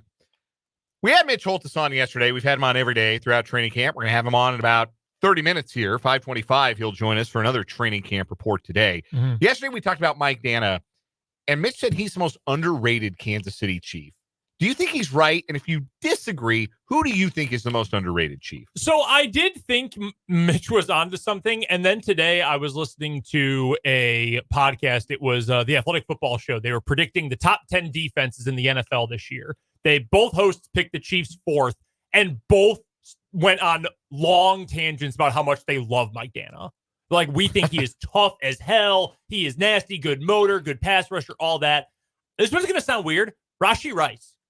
You know, because that's not weird, because that's where my head went too. Because I know, like, people have talked about the legal problems this year, but he's a rookie receiver who had 937 yards last year, played his best football at the end of the season, and is only going to get better in all likelihood. We have not been talking about him as a football player at all. Like, the off the field stuff was unfortunate. It's going to cost him games at some point. It was a bad offseason for Rashee Rice, but they brought in Hollywood Brown. They drafted Xavier Worthy. All the talk is about those guys. We are forgetting that there is an established underneath target that Patrick Mahomes has a great rapport with that could be in line for a big year too. Or we're talking about the fringe guys, the Tonys and Moores and Remigios of the world. Rashee Rice, I think, is primed for a huge sophomore year. I think you're absolutely right. I do think he's become a little bit underrated. We're going to talk to Mitch Holthus coming up next hour, plus your sports headlines and some Name That Guy on 580 Sports Talk.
of the day here on 580 Sports Talk. Dan Lucero, Brendan Dworzinski, producer engineer Trenton Kraxner across the glass. Spencer Dupuy, a late scratch today. He'll be back with us tomorrow, we hope. This elbow is bursitis. a late scratch from the lineup today. He'll be back tomorrow. You're listening on 580 Adam Frazier will be replacing him. I got to give you more room to breathe with some of these lines, man. No, it's fine. It's just my obnoxious pacing. That's a me, not a you. No, like they're good lines. I got to let them breathe. You are listening on 580 WIBW, FM 104.9, online at 580WIBW.com, and you are watching, if indeed you are, on our Facebook page, WIBW News, and on our YouTube channel. 580 Sports Talk is the YouTube channel. Did you know we have our own YouTube channel? You probably do. We're pretty obnoxious about it. But did you know you can subscribe? Again, probably do. We're obnoxious about that too. But if you haven't subscribed, you should, because you can watch live. You can interact in the live chat with other listeners and your hosts during the show. You can get notifications when we go live. You can check out the entire archive of past shows and video content. That's on our YouTube channel, 580 Sports Talk. Still to come this hour, Mitch Holthus will join us in about 20 minutes or so for another training camp report brought to us by Hy-Vee and by Azure Credit Union. And because this is Trenton's last week with us here on the show, we wanted to get one more round of Name That Guy in. Yeah. And I got to be honest, my most formidable foe to this point has been Spencer. And him not being around today, I'm just saying, Brendan, you're going to have to step your game up a little bit if we're going to have a competitive final round to Name That Guy. Well, I will. I will also say that we have gone into this. There's been a category every week that I just know I will not get. Like I am playing with a lower maximum score. You know, the Olympic gymnastics, like Simone Biles always has an advantage because she just does the hardest stuff. Right. So she always has a higher maximum score than anyone else. My maximum score is lower than you guys because I'm not getting these NHL guys. Unless you're going to drop Tuomo Ruutu on me today, I'm not going to get any hockey guy. How about a Marian Hossa? I could probably get Hossa, who is either the first or second best free agent in any sport ever signed by a Chicago team. It's him or John Lester. Wow. Yeah. That sounds about right. Yeah. That sounds about right. Jermaine Dye, probably a distant third. Yeah, the White Sox don't have a lot of entries in the in that particular contest. No, they suck eggs. They're very bad. So we got Name That Guy coming up. We look forward to that with Trenton serving as the quiz master. We are adding more categories today. It's a big Name That Guy season-ending blowout. We've also got NASCAR, something Olympics themed, and random today. I'm terrified of random. We'll see where we go there, but it will be a guy remembering extravaganza. Is random sports or is it like anything? It's sports related. Okay. Are we naming that like South American dictator? Yeah, let's remember some generals from the Civil War. Pinochet. Allende. Salvador Allende. General Meade. James McClellan. There you go. All right. Let's start the hour as we always do here at 580 Sports Talk. You don't want to just keep yelling out names of dudes from the 1800s? No, I want to do some sports headlines. How about we do that? How about we start with some around the NFL today? Some big NFL headlines today. We'll go with the short ones first, and then the big long one from the AFC today. A couple of notes regarding the Atlanta Falcons. They have strengthened their defense. We mentioned yesterday the breaking news, the trade now official. Matthew Judon is a Falcon, the former Patriot, heading to Atlanta in exchange for a third-round pick. Now, Judon's on the final year of his contract. Atlanta will need to sign him long-term if they want him to be a Falcon beyond 2024. Judon had just 4 sacks last year. Is he more name than, like, production at this point in his career? Or was that a function of nobody needed to throw the ball against the Patriots because their run defense was so bad? Well, I know he only had 4 sacks last year. I will counter with this. He had a sack a game. He only played 4 games. Yeah, that is true. Now, if you wanted to argue he's 32 years old and last season he only played 4 of 17 games, I would say, yeah, that's a concern. But I still think Judon's a good player. I do too. As he ages, I think he will age gracefully as a pass rush specialist, which shoot, Atlanta will take that right now. Yes. They've got nobody. Like we talked about yesterday, they need it. The concern, of course, is reportedly, the Jets never worked on a contract with Hassan Reddick before trading for him. And now he wants another trade. Reportedly, the Falcons also do not have a new contract for Matthew Judon prepared, which, they think they can win their division and make a playoff run right now. So I think it's less bad for them than it was for the Jets, but still, not even one more year or a 2-year mini extension or something. Nothing. That's yikes. Incredibly strange. Atlanta today also adding veteran safety Justin Simmons, the 4-time second-team All-Pro and former Denver Bronco, signs a 1-year, $8 million deal with the Falcons, which means he'll get another crack at intercepting a pass from Patrick Mahomes. He's done it 5 times in his career, and the Falcons do play the Chiefs this season. I think Simmons is still a good player. I think he has lost a step athletically. I would agree with that. But he's no longer the most important safety on the defense, or the second best player on a defense, because Jesse Bates is really good, and that makes that safety room suddenly really formidable. So that's what the Falcons have done. I think they are now the clear favorites in the NFC I would South. agree. Big injury news today in the AFC East. Buffalo Bills star linebacker Matt Milano has torn a bicep, and he is out indefinitely. And they are not optimistic that he would be able to return to play before December. He was injured last year, and the Bills covered with Tyrell Dodson, who ended up having a really nice season for them. But this is a huge loss. This is one of the most important pieces on that Buffalo defense and was a big part of their optimism coming into this season that they were going to get him back after he played just 5 games last year.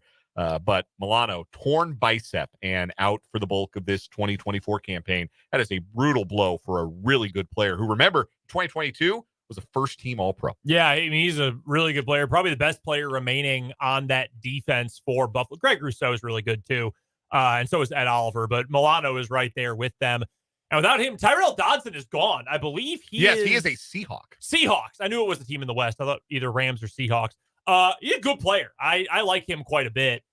And they don't have that anymore either. So Buffalo, I was willing to give them some grace that a lot of the guys who left this offseason were older or disgruntled. They needed to reset the defense a little bit. Trust McDermott with the defense, okay. But it was fragile. You really couldn't lose anyone more. And now without Milano for the lion's share of the year, that defense is in a pretty bad spot. Yeah, that's going to be tough for them to overcome his loss for a second consecutive season. Those are our NFL headlines today. That's where we start our sports headlines. Brendan, first headline for you. First one for me. We have complained, you and I, Dan, on this show for quite a while now about how starting pitchers are no longer going deep into games. And the fact that I think that's bad for the fan product of baseball, because you look at the schedule and you say, oh, sweet, I'm going to go see Cole Reagans. I'm going to see Paul Skeens. When the Cubs were really good, oh, man, it's Jake Arrieta Day. Can't wait to watch that. When guys are only going 5+ innings, well, it doesn't feel quite right. Well, Major League Baseball has heard our complaints, and they are mulling the idea of forcing starting pitchers to go 6 or more innings. This is the writing of Jesse Rogers of ESPN.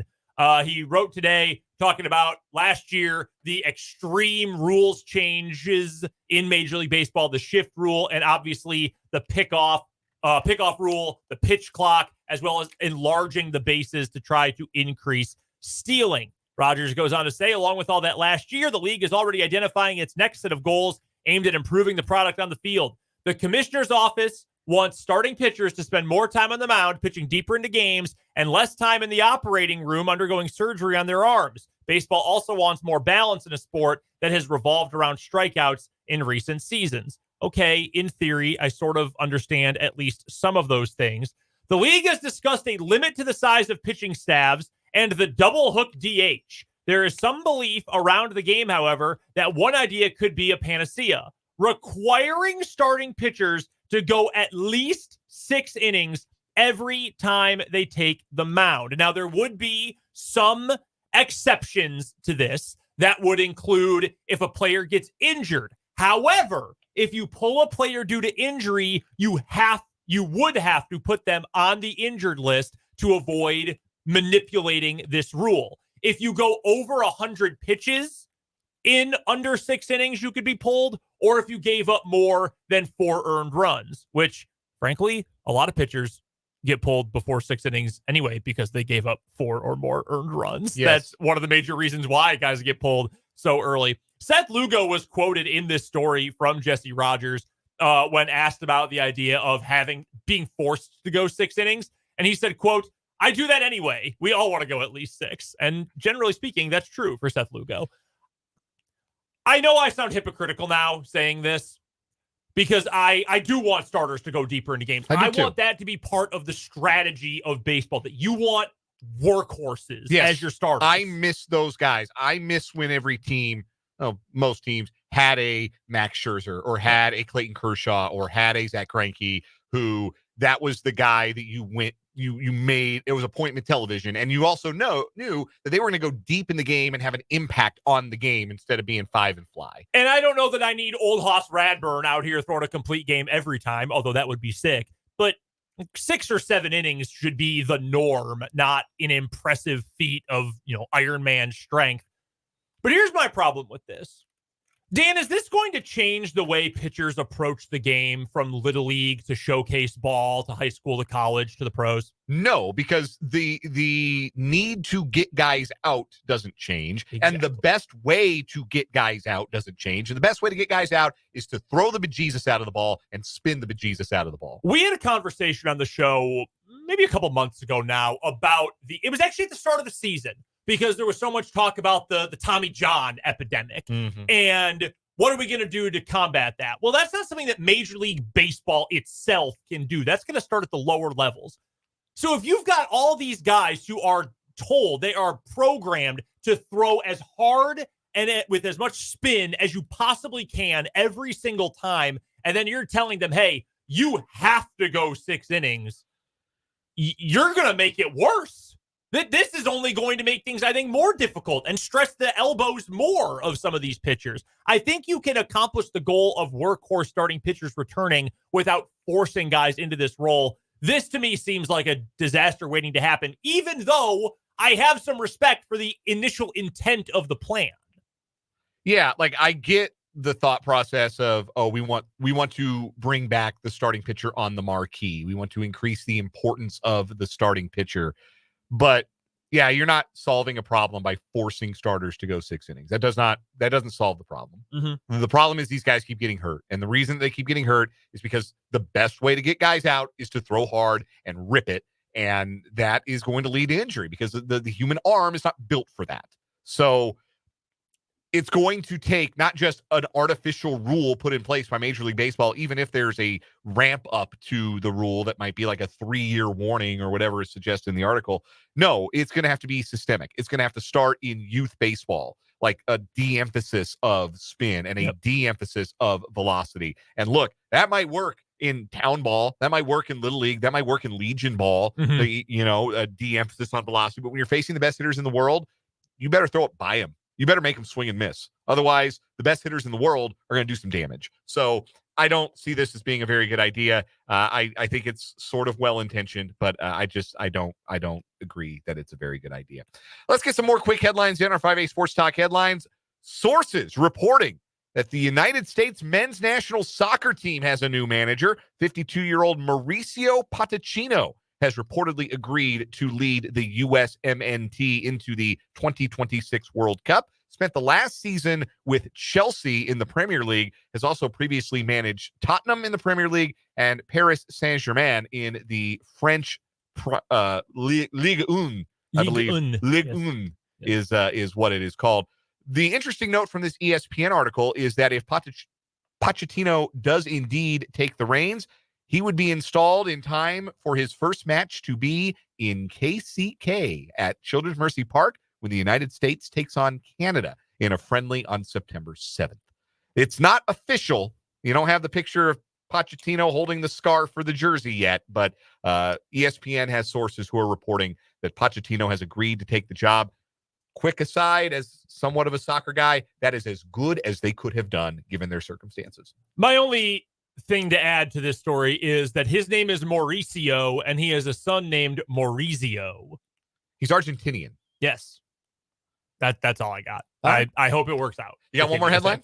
Yeah, one more real quick headline for me. Back to Major League Baseball. The Chicago White Sox are taking the unprecedented step of dropping prices for season tickets due to how absolutely horrendous they are. Team Vice President Brooks Boyer said on Wednesday that the Sox are going to lower season ticket prices for next year by an average of 10%. Yeesh. Boyer said, we understand where all the ticket prices are, whether it's season tickets, secondary market, etc. After looking at that, understanding where we are organizationally, we thought it was important that it's something we do for our season ticket holders who have been very loyal to us. In other words, we will sell 0 of them if we don't drop the price. Because you know what they're going to be next year again? Awful. This bad, yes. Yeah. It reminds me of the Montana State coach who says, what more is there to say about Jacksonville? Jacksonville's so bad they send the prisoners to go watch their games. Yeah. Shout out Bob Green. That's the White Sox right now. Yeah, 10% cheaper. So if you want season tickets somewhere, hit the south side of Chicago. Yeah, that is fairly stunning, particularly for an ownership group that's trying to get a new stadium done, or at least like trying to develop around the current stadium that they have. To say, hey, yeah, man, we're dropping season ticket prices. We need people in the ballpark next year. Big yikes. Because, I've seen those crowds. I've seen the highlights from White Sox games. I've watched the Royals play at guaranteed rate fee, Comiskey Park. It's Comiskey Park. It's all be Comiskey Park. It's grim. It is very I mean, you can only go so many times for the milkshake, right? Right. The campfire milkshake, which does look like it goes crazy. Yeah. By all accounts, it does go crazy. But, you can only show up for the milkshake so many times. You got to see a winning baseball team eventually. That'll do it for our 580 Sports Talk headlines today. When we come back, Mitch Holthus, the voice of the Chiefs, joins us for a training camp report. That's coming up from the Kansas Drive to Zero studio here on 580 Sports Talk.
580 Sports Talk back here on this Thursday afternoon, just bottom of the 5 o'clock hour. Brendan Brzezinski, Dan Lucero, Trenton Kraxner, all here with you today. We'll have Mitch Holthus here on the phone in just a moment for our Chiefs training camp report, brought to you by both Hy-Vee and by Azura Credit Union. We do it every single day during Chiefs training camp. And of course, as I mentioned, Hy-Vee and Azura Credit Union, you can contact Crystal Rippey, Kirsten McCall, or Kristen Ambergy about the Credit Union Advantage and getting your first or next home loan. And I believe we do indeed have the one and only Mitch Holthus on the line. We are joined now by the voice of the Chiefs. And Mitch, today we're going to talk about a player that you believe might be under as much pressure as any player on the roster going into this year, given the shoes he has to fill, a position where the Chiefs had a lot of quality in recent years, and now they turn to a rookie. Well, you can argue Kingsley Suamataia would be the rookie with the most pressure, and I would probably agree with that. He's guarding the back porch of Patrick Mahomes, but everybody kind of knows that. And we'll talk with Kingsley next week. But it's really Matt Araiza second on that list. The Chiefs have been blessed with great punters throughout their history. Gerald Wilson, Thunderfoot, 15 years of Dustin Colquitt, all-pro level punter, Super Bowl 54 champion. Tommy Townsend, Super Bowl 58, 57 champion, led the NFL in net punting in 2022. But he's now a Houston Texan. So here comes Matt Araiza. But you're also punting for a team that is going for back-to-back-to-back Super Bowl championships. I know you guys have studied him. I don't know if you've talked about him. I don't think the Chiefs Kingdom has really talked about him because we just kind of take punting for granted. Like, you don't punt very much, but one bad punt can decide the closest of games. Araiza was called, if you look at, he set an NCAA record at San Diego State, 51.9 yard average in 2021. Ridiculous. Got drafted by the Bills. A kind of gnarly off-season incident. People can look that up. We don't have time to get in all that in this segment, but he was pretty much, cleared of all that stuff in February of this year, and the Chiefs immediately signed him. But Araiza's been working, and at least he's got the maturity. Listen to this comment, and it'll lead us to our next part of the discussion, because he knows that kicking in the NFL is different than college. It's just more of a hang time requirement. Returners are better. Rules are better. Rules are different in terms of when the punt team can leave the line of scrimmage. Your bad punts have to be better. That's probably the best way to explain it. In the NFL, you're judged by your worst moments versus I think in college and high school, you're judged on your ceiling, what your best moments look like. Think about that. And he's mature to say that you're as a punter, you are gauged by your worst moment. I mean, Tommy Townsend led the league in net punting 2 years ago, and nobody really talked about it much. I kept bringing it up because it was big for flipping the field. But if he skanks a punt, Araiza, to lose a playoff game and throw the rails off of a back-to-back-to-back history-chasing season, he'll be talked about like Lynn Elliott. I mean, so he gets it. He knows that he's got to be really good at it, but it's one of the areas that fans don't really talk about much, but it's very important because you got a brand new cat in there. Two things. First, Mitch, the run of success that the Chiefs have had with the 3 Super Bowls in recent years, I think actually that led to the FCC removing Lynn Elliott from the list of words banned from the radio in the greater Kansas City and surrounding areas. I think that was considered profanity there for a couple of decades, but I think he's off the hook now. The second thing is, obviously, punter's a position you don't think about until you absolutely need to think about it. And it'd be wonderful if the Chiefs never had to punt, but they've really benefited from quality work at that spot. Tommy Townsend was an all-pro at one point during his time with the Chiefs. We know Araiza has the potential, but as you mentioned, there were some off-the-field allegations. He's been cleared of any wrongdoing, cleared criminally, not liable criminally, and now he's clear to resume his NFL career. But having been away from the game, what's his adjustment been like, and how does he need to knock the rust off here in these preseason games? Well, let me give you an example before we move on to answer your question of a punt that, we rejoice in the Kadarius Toney 65-yard punt return against the Eagles in Super Bowl 57. But do you realize the Eagles made a very strategic move at punter prior to that game that actually surprised me? Go back and look. Aaron Siposs had been injured. go back and look at their decision and who punted in the game, and that was a poor punt. And we have seen poor punts help the Chiefs win games in the postseason in this run of the Patrick Mahomes 6 years as a starter. Okay, that being said, now to answer your question about Ariza knocking off some rust, I think it has been the get-off. We heard Felix Anudike-Uzomah talked about his get-off. Well, it's different for a punter. You can't – I mean, a get-off is the hang time. The amount of time from the snap to the ball leaves the foot of the punter. And you better be under 2 seconds. I mean, the good ones get it out of there. They get plenty of hang time, distance, and net. But you're going to get punts blocked if you sit there and wind up. And you've got to be college punters many times are like, oh, my gosh, this could be so much faster. And I think that's what Ariza is alluding to when he gave his quote. He didn't mention the get-off. And I'll tell you, especially to take this to nerd level, is when you have less than the 15-yard snap. You are now backed up inside the 10, the ball's at the 9, and you can't take a safety. And this is where the punter always looks at his heel at the 9 and 7/8 yards mark of the end zone, and you can't get a 15-yard snap. Well, if you sit there and wind up over 2 on a get-off, that ball might be coming back at you for a touchdown or a safety. And think about the playoffs. Could that decide a game? Yeah, heck yeah. So all that comes into play with Ariza, including holding. Now, he's a really good place kicker. The Chiefs, you could argue, if Becker went down like he did a couple years ago in Arizona and Justin Reid had to do it, Justin Reid can do it, but Ariza can really do it. In fact, if he decided he wasn't going to be a punter, he could be a place kicker. But that's down the line. You've got to be a holder. But I've heard nobody's complaining. Harrison likes him as a holder so far, what I can pick up. Same with Winchester. I mean, he's like a holder connoisseur because he's the long snapper. But sometimes James isn't perfect with those snaps, and the holder's got to rescue him. So Ariza's an athlete. And go watch some of the YouTube video where he's like tackling dudes at San Diego State. He's not like back trying to pillow fight him. He's going to go up and he'll rock some dudes. Now, that may not work in the NFL, but he's an athlete. He's big. He's bigger than Tommy Townsend or Justin Colquitt, and he looks like he could play safety. So you got a little bit of that with Ariza, but there's a lot on his plate, and nobody's really talking about him. They're just kind of hoping it all works out. Mitch Holthus is our guest, joining Brendan and Dan here on 580 Sports Talk for our Chiefs training camp report. We do it throughout Chiefs training camp. It's, as always, brought to you by Hy-Vee and by Azura Credit Union. And Mitch, both Dan and I watch a lot of college football on Saturdays, a lot of late night college football games. So we were very familiar with the work of Matt Ariza at San Diego State. And frankly, more than anything, the power that he kicks with. I mean, they called the man the punt god when he was in college. Maybe a little sacrilegious, but you can understand what people meant. He just absolutely kicks the you-know-what out of the ball. Is that what drew the Chiefs and Dave Toub and this front office to Ariza in the first place, just knowing, hey, you can't teach that kind of strength. We can work on the technical stuff. We've just got to get that kind of power?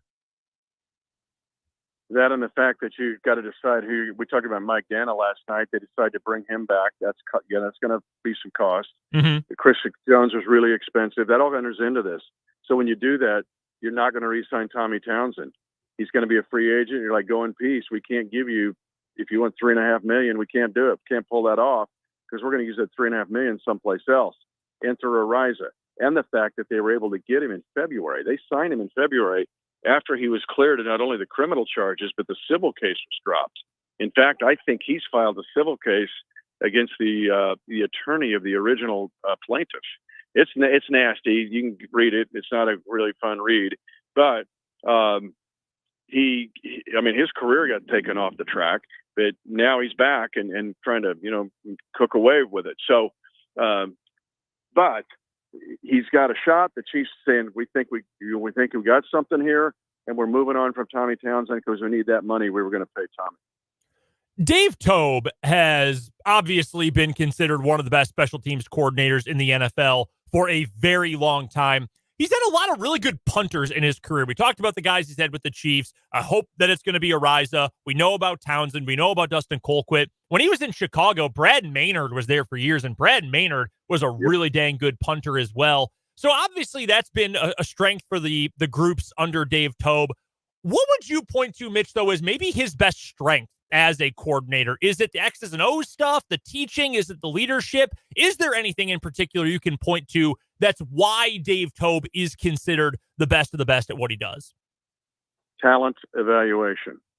He's excellent at it. He's almost like a GM on the staff. He can look at a guy and see things that the naked eye cannot see. I've had so many conversations with him over a 12-year period where I'm thinking, it looks like green and blue. Nope, it's really red and orange, and here's why. And you're like, yeah, he's right. He has the ability to look at a player at their strengths and weaknesses and figure out, can they play or not, or and then how am I going to use them? So he, much like we talked about Spagnuolo the last couple days, has the ability to take and look at a player and go, how am I going to get the most out of this player? Toub does that in special teams. Yeah, he's good in scheme. He's tough. He's really tough. He's old school. But he can look at a player and evaluate them and has that incredible ability to see what others cannot see. And I don't care whether that's a blocker on teams or a coverage guy or a gunner. For example, he saw an Echo Boydo. He goes, this kid, tryout guy from K-State, played at Lawrence High. He's a heck of a gunner. This kid could be a really good gunner and maybe make a living in this league doing it. And he ends up playing 6 games and downs the punt at New England and gets a Super Bowl ring. He played the Miami game. Same with Najee Johnson. You look at Najee Johnson, you're like, I don't know and Toub goes, no, here, bing, bing, bing, bing, bing. You're like, all right, I see Najee Johnson differently. Dave Toub is an incredible talent evaluator. Mitch Holthus is the voice of the Kansas City Chiefs, and he joins us throughout training camp for a training camp report brought to us by Hy-Vee and by Azuric Credit Union. Mitch, we already know who we're going to talk about tomorrow because we kind of bullied you into it a little bit, getting into you guys talked me into Turk. You talked me into it. So we're going to get Turk Wharton. Yes, Turk Wharton will be involved tomorrow in the training camp report. It will come to you at 3:20 tomorrow because we are off at 5 o'clock for Royals baseball. So tune in with us and Mitch at 3:20 on tomorrow's edition of 580 Sports Talk. Mitch, we'll talk to you then. Thanks, guys. That is Mitch Holthus. We'll step aside for a break. When we come back, it's time for one more round of Name That Guy with Trenton Kraxner. That's coming up here on 580 Sports Talk.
It's 5:42 on 580 Sports Talk, winding things down on this Thursday edition of the show. No Royals baseball tonight. Royals in Cincinnati tomorrow. First pitch at 5:40 Central Time. So we just have 2 hours with you tomorrow. It'll be a jam-packed show. Matt Derrick will join us. Mitch Holthus is going to join us in studio tomorrow. We've got in studio Mitch. That is so sick. Yeah, that's really cool. He's coming through Topeka. So he said, well, why don't I just stop by? Yeah, if we can make those arrangements. Mitch Holthus, voice of the Chiefs. How are we going to keep it to 10 to 15 minutes? Impossible. We could do 4 days nonstop with Mitch. Impossible. Oh, I'm so excited. Yeah, very, very excited to have Mitch coming into the studio with us. He'll join us. Matt Derrick will join us. It's Trent's last day, so we're going to have some fun with Trent tomorrow as well. That's all coming up on tomorrow's edition of 580 Sports Talk. Think Mitch has aviators? No, but I think he's going to think we're really cool if we all wear them tomorrow. Mitch, bring your sunglasses. Just get him a pair. If they got them at Five Below, I'll get him a $5 pair of aviators. Mitch, will you take a picture with us all wearing $5 sunglasses? Thank you. Already getting some love, Trent, from the YouTube comments. Jason says, we've enjoyed your time here. Good luck in school. Hope you stop in for a while. Great analysis, especially with the Royals through the last few months. So already people lining up to eulogize the... Let's not eulogize. It was nice knowing you guys. Eulogize the internship of Trent Craxter, not the person. Yeah, title change from intern to sideline reporter. Yeah, that's right. To student. Yeah, and also the rebrand back to student. Also that as well. Hashtag the return. But before we get to any of that tomorrow, because Trent is our quiz master, we got to get to one more round of Name That Guy. So let's get into it. Okay. The two-time defending champion, Dan Lucero. Yeah. That's right. Recognize. All right, we have 7 categories today. NBA, MLB, NFL, NHL, the usual 4. And then I've been seeing the YouTube comments. I got a NASCAR in there, an Olympic-themed question, and a random sports question. So all right. Broaden it for the people. The best of 7. Let's get it. All right, NBA. Okay. Bulls 2000 to 2004, Knicks 2004 to 2008, Warriors 2008 to 2009, Hawks 2009 to 2011, Clippers 2012 to 2017, the T-Wolves 2017 to 2018, the Suns 2018 to 2019, and the Nets in 2020. Oh my God. Okay, Brendan. Tyson Chandler. That is incorrect. No, it's the other one. Dan? You got an answer, Dan? The other one. Is it when I think of the other one, is it Eddie Curry? It is not. It's not Eddie Curry. It's not. Okay. Who's your other guess? Eddie Brendan? Curry. No. Do we get fresh guesses or do we have I think we just lose. All right. We get one guess, we brick. All right. Jamal Crawford. Maybe the best handles ever. The Bulls, if I remember correctly, traded Jamal Crawford for Donyell Marshall in 2004. I don't know. The Clippers should have been the tip-off there. Maybe the best handles ever. There was no Mavericks. I should have known no Mavericks, and it wasn't Tyson Chandler. All right. MLB. You guys should probably both get this. Braves 1998 to 2000. The Phillies 2000 to 2001. The Mets 2001 to 2002. The Expos in 2002. The Reds in 2002. Astros 2003. Red Sox 2003. The Orioles 2004 to 2006. The Rangers 2007. The Royals 2009 to 2014. And the Indians in 2015. Huh. Start with the Braves. Dan? Is it Bruce Chen? It is, in fact, Bruce Chen. Good one. My favorite starting pitcher from my young childhood. Everybody has that one starting pitcher that they loved with all their heart, despite them not actually being good. Mine was Brian Bohannon of the Bruce Rockies. Chen was not touching 90 with his fastball, but he would throw like a 68-mile-per-hour curveball every once in a while. No, I admire. I love a junk balling lefty. So yeah, Bruce Chen, big fan. All right, NFL. Colts 2002 to 2012. Chargers 2013 to 2014, Cardinals 2015, Falcons 2016, Seahawks 2017, the Lions in 2017. That is Dwight Freeney. That is Dwight Freeney. I knew that one. Colts give that away? I forgot he was a Charger. No, it was that threw me off. Yeah, it was all the teams. I used Dwight Freeney on Immaculate Grid a lot. Yeah, and great player. And turned up on the Seahawks there at the end. That would have been the ultimate tip off for me if I hadn't already. I remember the Chargers being his next stop. I didn't know that one. That's what threw me. Yeah, Cardinals, and then the Seahawks and Falcons. I remember the Falcons. Falcons. Yeah. All right, 2-0 Dan, and going into a category he's probably going to get. Yeah. NHL Kings 1997 to 1999, the Islanders in 1999, the Panthers 2000 2008, the Coyotes in 2008, Flames 2008 to 2009, the Rangers in 2009, back with the Flames 2010 to 2012, the Jets 2012 to 2014, the Predators 2014, the Maple Leafs 2014, and the Blues in 2014. Okay, I do have a guess. Okay. Is it Roberto Luongo? It is not. He played past 2014, I think. I think you're right. Yeah. Brendan, it was the time with the Panthers. Brendan, do you have any type of guess? I am going to give you Tuomo Ruutu. It's Ollie Jokinen. Yeah, yes. Ollie Jokinen. That sounds like someone with mashed potatoes in their mouth trying to say Nikola Jokic. I think I should get half a point for knowing how to pronounce the name. The quizmaster could not get the name pronounced. Yes, Olli Jokinen. Yeah, he was a good player. Yeah, solid player. I didn't see what nationality he was when I looked at his name. Finnish, I believe. I believe he was a Finn. Okay, for these last three for the people, this is facts about the people because I didn't know how to describe like Olympics, USA 2004 to 2008. NASCAR, Richard Childress Racing, followed by drove the Tide car from 1994 to. All right. But one of my favorite Mitch Hedberg jokes. Man, you really like Tide. NASCAR. This man is billed as the winningest short track racer and driver in history. He was the Rookie of the Year in NASCAR's Winston Cup Series at age 48 and a grandfather, becoming the oldest driver in Winston Cup history to do so. Is that all you got? Is that it? Yes. Yeah. Rookie of the Year at 48. That's wild. Was very sporadic in NASCAR. Can I ask for a repeat of the first fact? He is billed as the winningest short track driver in history. There's no way you actually picked this guy. Maybe. Is it Dick Trickle? It is Dick Trickle. It is Dick Trickle. Yeah. You just wanted to say Dick Trickle on the radio. I mean, I didn't know really any other NASCAR. Rookie of the Year at 48. Once smoked a cigar, cut out part of his helmet so he could smoke a cigarette while driving. It was a running gag on the old Olbermann and Patrick Big Show Sports Centers that every time they did a NASCAR highlight, they would always just throw in where Dick Trickle finished. Like Jeff Gordon, the winner at Richmond, Dick Trickle finished 34th. I only know because Dick Trickle's mentioned in an episode of That 70s Show, and I love Wikipedia, so I had to look up who is that. All right, well, I was mid-answer, but you actually answered it. We'll go 3-1. What do we do there? I'm okay with that. We'll go 3-1. That's fine. 2.5 to a half. It's Yeah, fundamentally the same. Yeah, I knew. Yeah. Okay. That's fair. How many? I'll give this a 2-point question. Whoa! I'll make this a little 2-pointer. All righty. Because it's a 2-prong question.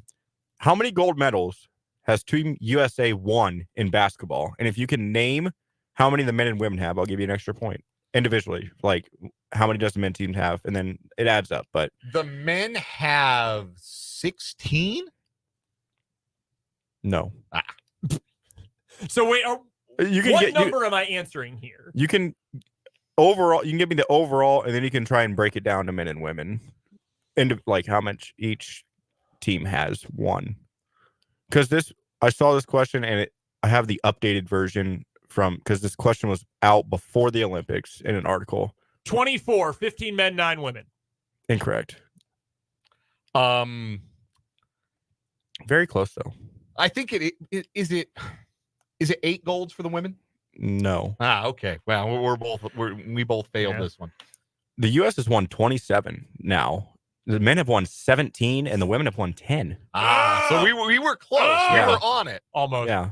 All right, random. Is that every gold medal? No, it can't be every gold medal. Close, but Yeah, it just says 17. Well, it said 16 in the article, 16 and 9, but it came out before the Olympics started, so the updated. men lost in 1972, doing the air quotes there. Then they actually lost in 1988. That's why we have the Dream Team. And then they won the bronze in 04. Yeah. Those are the three that they didn't win. All right. Since this is the final question, I'll make it worth 1,000,000 points. Who was the first UNLV player to receive the John Wooden Award?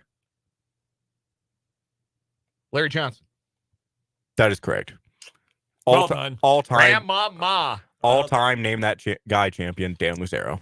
All-time champion. Well done. All-time champion. That sounds so good in my ears. Thank you, Trenton, for being an outstanding host of Name That Guy. We'll have to bring it back in some capacity, but I'm going to tell you, it will not hit the same without our quiz master, Trenton Kraxner. We're going to take a break. We'll come back with the final word after this.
Wrapping up and walking off this Thursday edition of 580 Sports Talk with the final word. Brendan.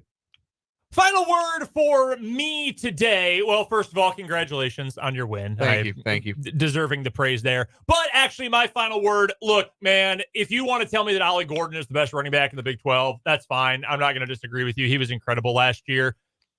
Dodge Brooks is not better than Devin Neal. In fact, I'm not upset that Jalen Daniels and Kobe Bryant both made it onto ESPN's ranking of the top 100 players in college football. I have no problem with that. They're both studs. I think they're both going to go to the NFL. No problem with that at all. Devin Neal is the best player on KU's roster. And the fact that you're not even going to put him in the top 100 in the country is outrageous. I'm not calling anyone out in particular, but figure it out. Come on. I hate to be disrespect guy, but this is incredible disrespect for one of the best running backs in the country. Disrespect with a C and a K at the end. Disrespect. Yes. Come on. Disrespect for Devin Neal. Yeah, I can't imagine you would poll like the big 12 coaches, and if you let them have one of those two guys, Brooks or Neal, that more would take Brooks than would take Neal. Like, I don't believe that. They'd all take Devin Neal. And I don't mean to knock Taj Brooks either, because I think he's a really good player. I just think Devin Neal's better, and I'm surprised that is not the perception. Final word for me. Keep your eyes on the waiver wire, Royals fans, because it's about to start getting interesting in that capacity. There are 16 days until the roster's lock, and you cannot add anyone who could play on your playoff roster. And teams are going to start setting some players free on waivers, partly to dodge luxury tax penalties, partly to do some solids for some veteran guys that maybe couldn't find a home at the trade deadline. And the Royals are going to have the opportunity to upgrade their team for money, essentially pay to upgrade their team down the stretch. And they should think that there are upgrades to be made. The bench could still use some bolstering. The bullpen could still use some bolstering. And if there are players out there who the Royals can add, I suspect John Sherman will be willing one more time to open those purse strings. We got one more show this week. We got 2 hours to do it in tomorrow. We'll be with you until 5 o'clock, 3 to 5 tomorrow. For Trenton Craxner and Brendan Dworzinski, I'm Dan Lucero. This has been 580 Sports Talk. We'll talk to you tomorrow.